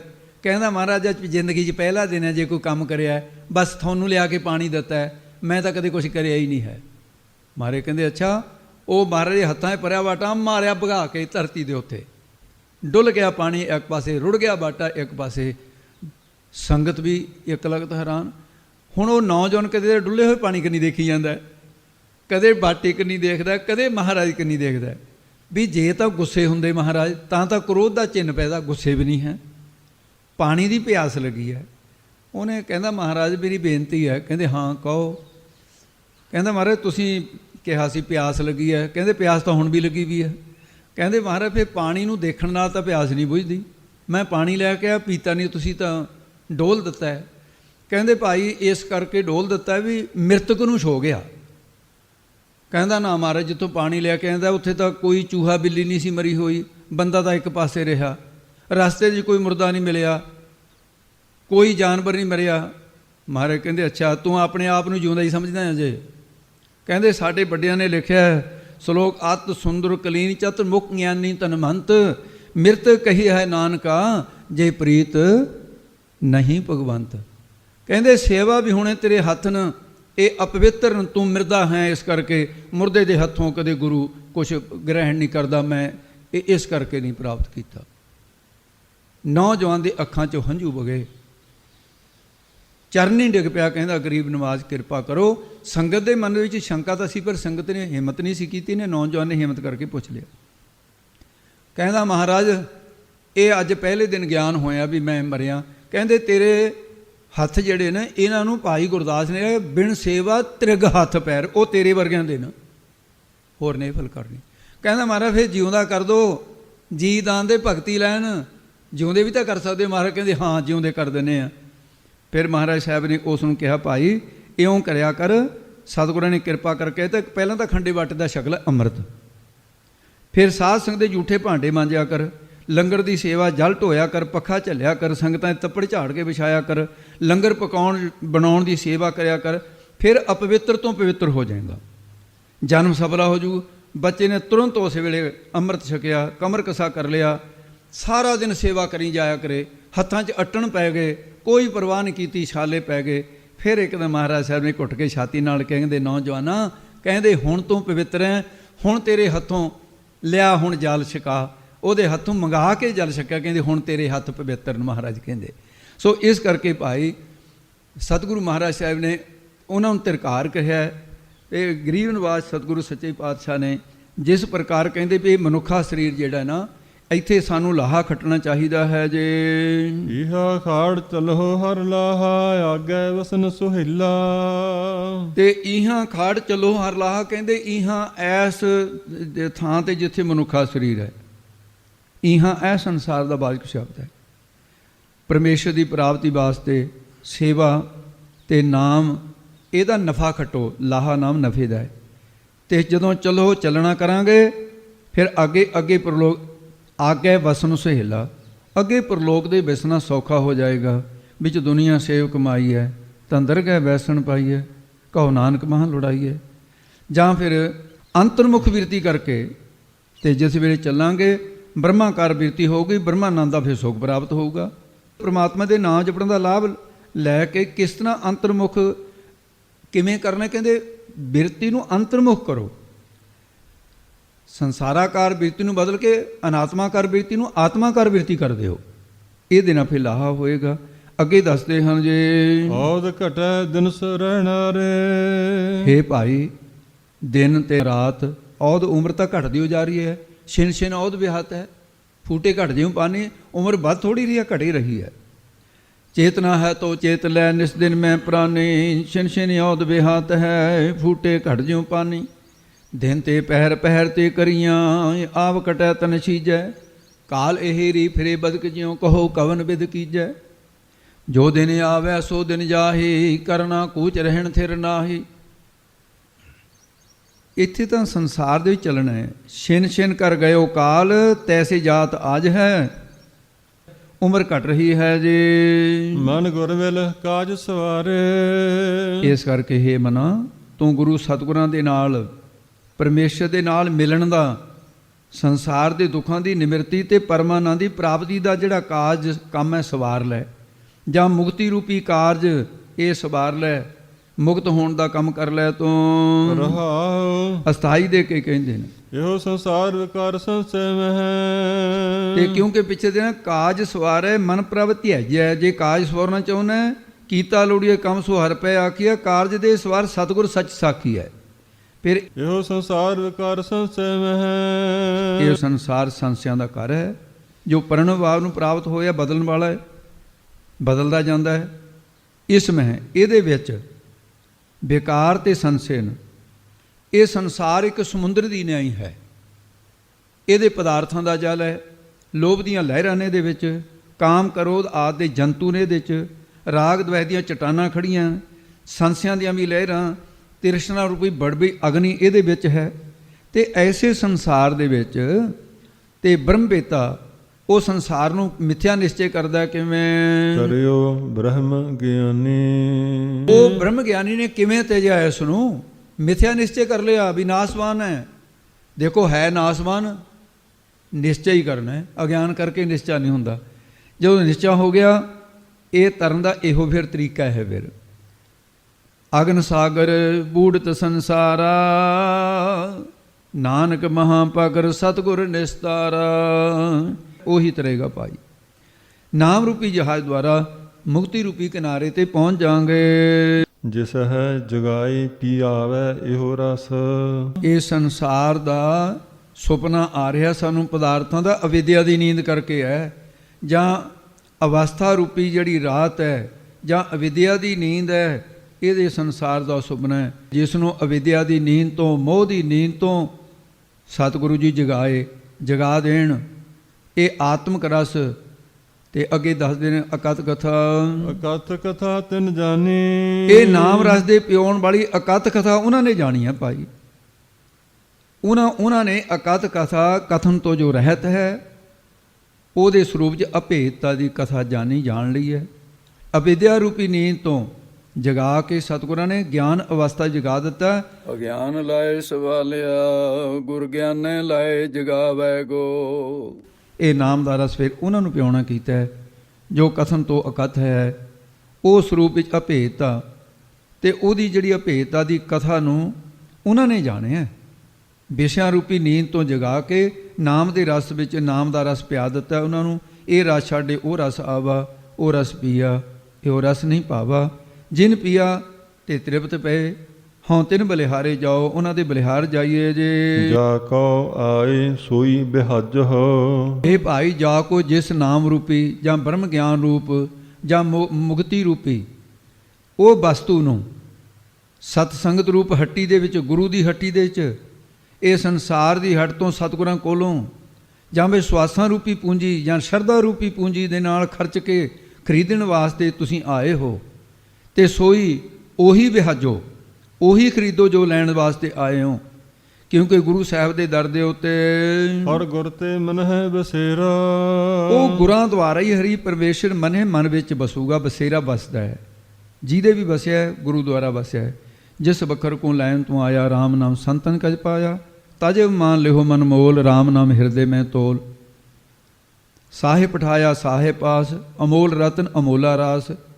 ਬਣਜ ਕਰੋ ਬਣਜਾਰਿਓ, ਬਖਰ ਲਿਓ ਸੰਭਾਲ। ਤੈਸੀ ਵਸਤ ਵਿਸਾਈ ਹੈ ਜੈਸੀ ਨਿਭੈ ਨਾਲ। ਇਹ ਖਰੀਦਣਾ ਚਾਹੀਦਾ ਹੈ। ਨਿਜ ਘਰ ਮਹਿਲ ਪਾਵਹੁ ਸੁਖ ਸਹਜੇ ਬਹੁਰ ਨਾ ਹੋਏਗੋ ਫੇਰਾ। ਤੇ ਤਾਂ ਤੁਸੀਂ ਇਸ ਆਪਣੇ ਹਿਰਦੇ ਅੰਤਸਕਰ ਰੂਪੀ ਘਰ ਦੇ ਵਿੱਚ ਸਹਿਜੇ ਸੁਭਾਵਕ ਹੀ ਸਹਿਜੇ ਹੀ ਤੇ ਕੀ ਹੋਏਗਾ ਕਹਿੰਦੇ ਫਿਰ ਤੁਹਾਨੂੰ ਸੰਸਾਰ ਦੇ ਆਤਮਿਕ ਸੁਖ ਅਤੇ ਮਹਿਲ ਸਰੂਪ ਨੂੰ ਪਾ ਲਵੋਗੇ। ਬਹੁਰ ਭੀ ਬੋੜੋ ਮੁੜ ਕੇ ਤੁਹਾਡਾ ਫਿਰ ਸੰਸਾਰ ਦੇ 84 ਲੱਖ ਜੂਨਾਂ ਵਿੱਚ ਫੇਰਾ ਨਹੀਂ ਹੋਏਗਾ। ਤੇ ਇਸ ਕਰਕੇ ਮੋਕਸ਼ ਦੀ ਪ੍ਰਾਪਤੀ ਜੰਮਣ ਮਰਨ ਦਾ ਇਹ ਜਿਹੜਾ ਸਾਰਾ ਸੰਸਾ ਕੱਟਿਆ ਜਾਊਗਾ, ਜੰਮਣ ਮਰਨ ਦਾ ਫਾਹਾ ਕੱਟਿਆ ਜਾਊਗਾ। ਬਹੁਰ ਹਮ ਕਾਹੇ ਆਵੇਂਗੇ ਆਵਨ ਜਾਨਾ ਹੁਕਮ ਤਿਸੇ ਕਾ ਹੁਕਮੇ ਮਹਿ ਸਮਾਵੇਂਗੇ। ਇਹ ਅਵਸਥਾ ਪ੍ਰਾਪਤ ਹੋ ਜੀ ਇਸ ਵਾਸਤੇ ਅੰਤਰਜਾਮੀ ਪੁਰਖ ਵਧਾਤੇ ਸਰਦਾ ਮਨ ਕੀ ਪੂਰੇ। ਇਹ ਹੁਣ ਬੇਨਤੀ ਕਰਨ ਦਾ ਢੰਗ ਦੱਸਦੇ ਨੇ। ਕਹਿੰਦੇ ਅੰਤਰਜਾਮੀ ਅੰਦਰ ਦੀ ਜਾਣਨ ਵਾਲੇ ਪੁਰਖ ਵਿਆਪਕ ਵਿਧਾਤੇ ਫਲ ਪ੍ਰਦਾਤੇ ਪਰਮੇਸ਼ਰ ਜੀ ਤੁਸੀਂ ਸਾਡੇ ਮਨ ਹਿਰਦੇ ਕੀ ਗਈ ਹੈ ਦੀ ਸ਼ਰਧਾ ਭਾਵਨਾ ਇੱਛਾ ਪੂਰੀ ਕਰੋ ਜੀ। ਨਾਨਕ ਦਾਸ ਇਹ ਸੁਖ ਮੰਗੈ ਮੋਕੋ ਕਰ ਸੰਤਨ ਕੀ ਧੂਰੇ। ਤੇ ਸਤਿਗੁਰੂ ਜੀ ਫਰਮਾਨ ਕਰਦੇ ਮੈਂ ਦਾਸ ਨੂੰ ਇਹੀ ਸੁਖ ਮੰਗਦਾ ਮੋਹ ਕੋ ਮੈਨੂੰ ਸੰਤਾਂ ਦੀ ਧੂਰੇ ਚਰਨ ਧੂੜ ਕਰ ਦਿਓ ਜੀ, ਬਣਾਉਣਾ ਕਰ ਦਿਓ। ਮੋਹ ਕੋ ਮੈਨੂੰ ਸੰਤਾਂ ਦੀ ਜਿਹੜੀ ਚਰਨ ਧੂੜ ਹੈ ਉਹ ਮਾਰੇ ਕਿਰਪਾ ਕਰਕੇ ਬਣਾ ਕੇ ਆਤਮਿਕ ਸੁਖ ਬਖਸ਼ੋ ਜੀ। ਖਾਗ ਸੰਤਨ ਕੀ ਦੇਹੋ ਪਿਆਰੇ ਆਏ ਪਿਆ ਹਰ ਤੇਰੇ ਦੁਆਰੇ। ਕਹੋ ਨਾਨਕ ਪ੍ਰਭ ਲੋਚਾ ਪੂਰ ਸੰਤ ਜਨਾ ਕੀ ਵਾਂਛੋ ਧੂਰ। ਸਾਧ ਜਨਾ ਕੀ ਮੰਗੋ ਧੂਰ ਪਾਰ ਬ੍ਰਹਮ ਮੇਰੀ ਸਰਦਾ ਪੂਰ। ਇੱਕ ਮਹਾਤਮਾ ਸੀ, ਉਹ ਤੀਰਥ ਯਾਤਰਾ 'ਚ ਬੜਾ ਸ਼ੌਕ ਰੱਖਦੇ ਸੀ। ਉਹ ਗੰਗਾ ਦਾ ਨਿਯਮ ਸੀ, ਜਿਵੇਂ ਬਹੁਤ ਸਾਰੇ ਗੁਰਸਿੱਖਾਂ ਦਾ ਨਿਯਮ ਹੈ ਵੀ ਜਿਹਦਾ ਅੰਮ੍ਰਿਤ ਨਹੀਂ ਛਕਿਆ ਨਿਗੁਰੇ ਦੇ ਹੱਥ ਤਾਂ ਨਹੀਂ ਖਾਂਦੇ, ਸੰਜਮ ਰੱਖਣਾ ਚਾਹੀਏ। ਤੇ ਹੁਣ ਤਾਂ ਮਰਜ਼ਾਦਾ ਖਤਮ ਹੁੰਦੀਆਂ ਜਾ ਰਹੀਆਂ। ਉਹਦਾ ਸੀ ਵੀ ਜਿਹੜਾ ਗੰਗਾ ਨਹੀਂ ਨਹਾਤਾ ਉਹਦੇ ਹੱਥ ਦਾ ਰੋਟੀ ਨਹੀਂ ਸੀ ਖਾਂਦਾ। ਨਿਯਮ ਨੇ ਆਪਣੇ ਉਹ ਬਹੁਤ ਸਾਲ ਨਿਯਮ ਨਿਭਾਇਆ। ਇੱਕ ਵਾਰੀ ਦੀ ਗੱਲ ਹੈ, ਉਹ ਕਦੇ ਜਾਂਦਾ ਉੱਥੇ ਕਿ ਸੰਤਾਂ ਦਾ ਨੇੜੇ ਆਸ਼ਰਮ ਸੀ, ਗੰਗਾ ਸੀ ਲਾਗੇ, ਉੱਥੇ ਬਹੁਤੀ ਦੂਰ ਨਹੀਂ ਸੀ। ਰਾਤ ਪੈ ਗਈ, ਕਹਿੰਦਾ ਚਲੋ ਸੰਤਾਂ ਦੇ ਕੱਟ ਲੈਂਦੇ ਹਾਂ ਰਾਤ। ਉਹ ਮਹਾਤਮਾ ਦੇ ਉਹਨਾਂ ਨੇ ਪ੍ਰਸ਼ਾਦਾ ਪਾਣੀ ਛਕਾਇਆ ਤੇ ਬਹੁਤਾ ਬੋਲਦੇ ਨਹੀਂ ਸੀ। ਮਹਾਤਮਾ ਬੰਦਗੀ ਵਿੱਚ ਬੈਠ ਗਏ ਤੇ ਉਹ ਬੈਠਣ ਲੱਗੇ ਸਤਸੰਗ ਰਸਤੇ ਵਿੱਚ ਵਿਚਾਰ ਕਰਦੇ ਕਹਿੰਦੇ ਸੰਤ ਜੀ ਮੇਰੀ ਇੱਕ ਬੇਨਤੀ ਆ ਵੀ ਭਜਨ ਕਰਨ ਬਾਅਦ ਵਿੱਚ ਬੈਠੇ ਹੋ। ਕਹਿੰਦੇ ਹਾਂ ਭਾਈ ਦੱਸ। ਕਹਿੰਦੇ ਤੁਸੀਂ ਕਿੰਨੇ ਕੁ ਵਜੇ ਉੱਠ ਕੇ ਗੰਗਾ ਨਹਾਉਣ ਜਾਂਦੇ ਹੋ? ਸੰਤ ਹੱਸ ਪਏ, ਕਹਿੰਦੇ ਜੀ ਹੱਸਦੇ ਹੋ? ਕਹਿੰਦੇ ਮੈਂ ਤਾਂ ਕਦੇ ਵੀ ਨਹੀਂ ਗਿਆ। ਕਹਿੰਦਾ ਤੂੰ ਗੰਗਾ ਦੇ ਕੋਲ ਰਹਿੰਦਾ ਹੋਇਆ ਕਦੇ ਵੀ ਨਹੀਂ ਗਿਆ ਉੱਥੇ? ਕਹਿੰਦੇ ਮੈਂ ਨਹੀਂ ਕਦੇ ਗਿਆ। ਉਹ ਫਿਰ ਬੁਰੇ ਭਲੇ ਬਚਨ ਬੋਲਣ ਲੱਗਾ ਸੰਤਾਂ ਨੂੰ। ਕਹਿੰਦਾ ਤੂੰ ਕਿਹਾ ਜਾ ਨਾਸਤਕ ਹੈ, ਸੰਤ ਹੋ ਕੇ ਤੂੰ ਗੰਗਾ ਦੇ ਵਿੱਚ ਆ ਕੇ ਇਸ਼ਨਾਨ ਨਹੀਂ ਕੀਤਾ ਹੁਣ ਤੱਕ? ਸੰਤ ਉਹਦੇ ਬਚਨ ਸਹਾਰ ਲਏ, ਉਹਨੂੰ ਉੱਤਰ ਨਹੀਂ ਦਿੱਤਾ। ਬੰਦਗੀ ਕਰਦੇ ਰਹੇ, ਭਿੰਨੀ ਰੈਨੜੀਏ ਚਮਕਨ ਤਾਰੇ। ਸਵੇਰੇ ਪਹਿਰ ਦੇ ਤੜਕੇ ਉੱਠ ਕੇ ਇਸ਼ਨਾਨ ਕੀਤਾ। ਉਹ ਜਿਹੜਾ ਇਸ਼ਨਾਨ ਦਾ ਜਲ ਸੀ ਚੜੇ 'ਚ ਜਾ ਕੇ ਟਿਕਿਆ ਹੋਇਆ, ਉੱਥੇ ਪਾਣੀ ਇਕੱਠਾ ਹੋਇਆ ਸੀ ਜਿੱਥੇ ਸੰਤਾਂ ਦਾ ਇਸ਼ਨਾਨ ਜਾਂ ਉਹ ਪਾਣੀ ਜਿਹੜਾ ਲੁੱਲਦਾ ਸੀ। ਉਹਨੂੰ ਫਿਰ ਬੇਚੈਨੀ 'ਚ ਸਾਰੀ ਰਾਤ ਹੀ ਨੀਂਦ ਨਹੀਂ ਆਈ। ਕਹਿੰਦਾ ਮੇਰਾ ਤਾਂ ਨਿਯਮ ਭੰਗ ਹੋ ਗਿਆ, ਮੁੜ ਕੇ ਜੁੜਨਾ ਨਹੀਂ। ਇੰਨੇ ਸਾਲ ਗੰਗਾ ਨਹਾਊਂ, ਕੀ ਕਰਾਂ ਮੈਂ ਕੀ ਨਾ ਕਰਾਂ, ਕਿਹਾ ਜਾ ਸੰਤ ਟੱਕਰੇਗਾ। ਕਲਪਨਾ 'ਚ ਲੰਘ ਗਈ ਸਾਰੀ ਰਾਤ। ਤੇ ਜਦੋਂ ਅੱਧੀ ਰਾਤ ਤੋਂ ਬਾਅਦ ਹੁਣ ਇਹ ਜਾਗਦਾ ਸੀ, ਸੰਤਾਂ ਇਸ਼ਨਾਨ ਕਰਕੇ ਬਹਿ ਗਏ ਸਮਾਧੀ 'ਚ। ਹੁਣ ਇਹਨੂੰ ਤਾਂ ਕਲਪਨਾ ਲੱਗੀ ਪਈ ਸੀ ਵੀ ਬਣਿਆ ਕੀ, ਗੰਗਾ ਜਾ ਕੇ ਨਹਾਊਂਗਾ। ਇਹਨੂੰ ਤਿੰਨ ਪਰਮੇਸ਼ਰ ਨੇ, ਰੱਬ ਕੀ ਨਹੀਂ ਕਰ ਸਕਦਾ? ਉਹ ਗਊਆਂ ਦਾ ਰੂਪ ਧਾਰਨ ਕਰਕੇ ਆ ਗਿਆ। ਸੂਰ ਦਾ ਰੂਪ ਧਾਰਨ ਕਰ ਸਕਦਾ ਹੈ, ਗਊਆਂ ਦਾ ਰੂਪ ਧਾਰਨ ਕੀ ਔਖਾ ਹੈ ਉਹਨੂੰ।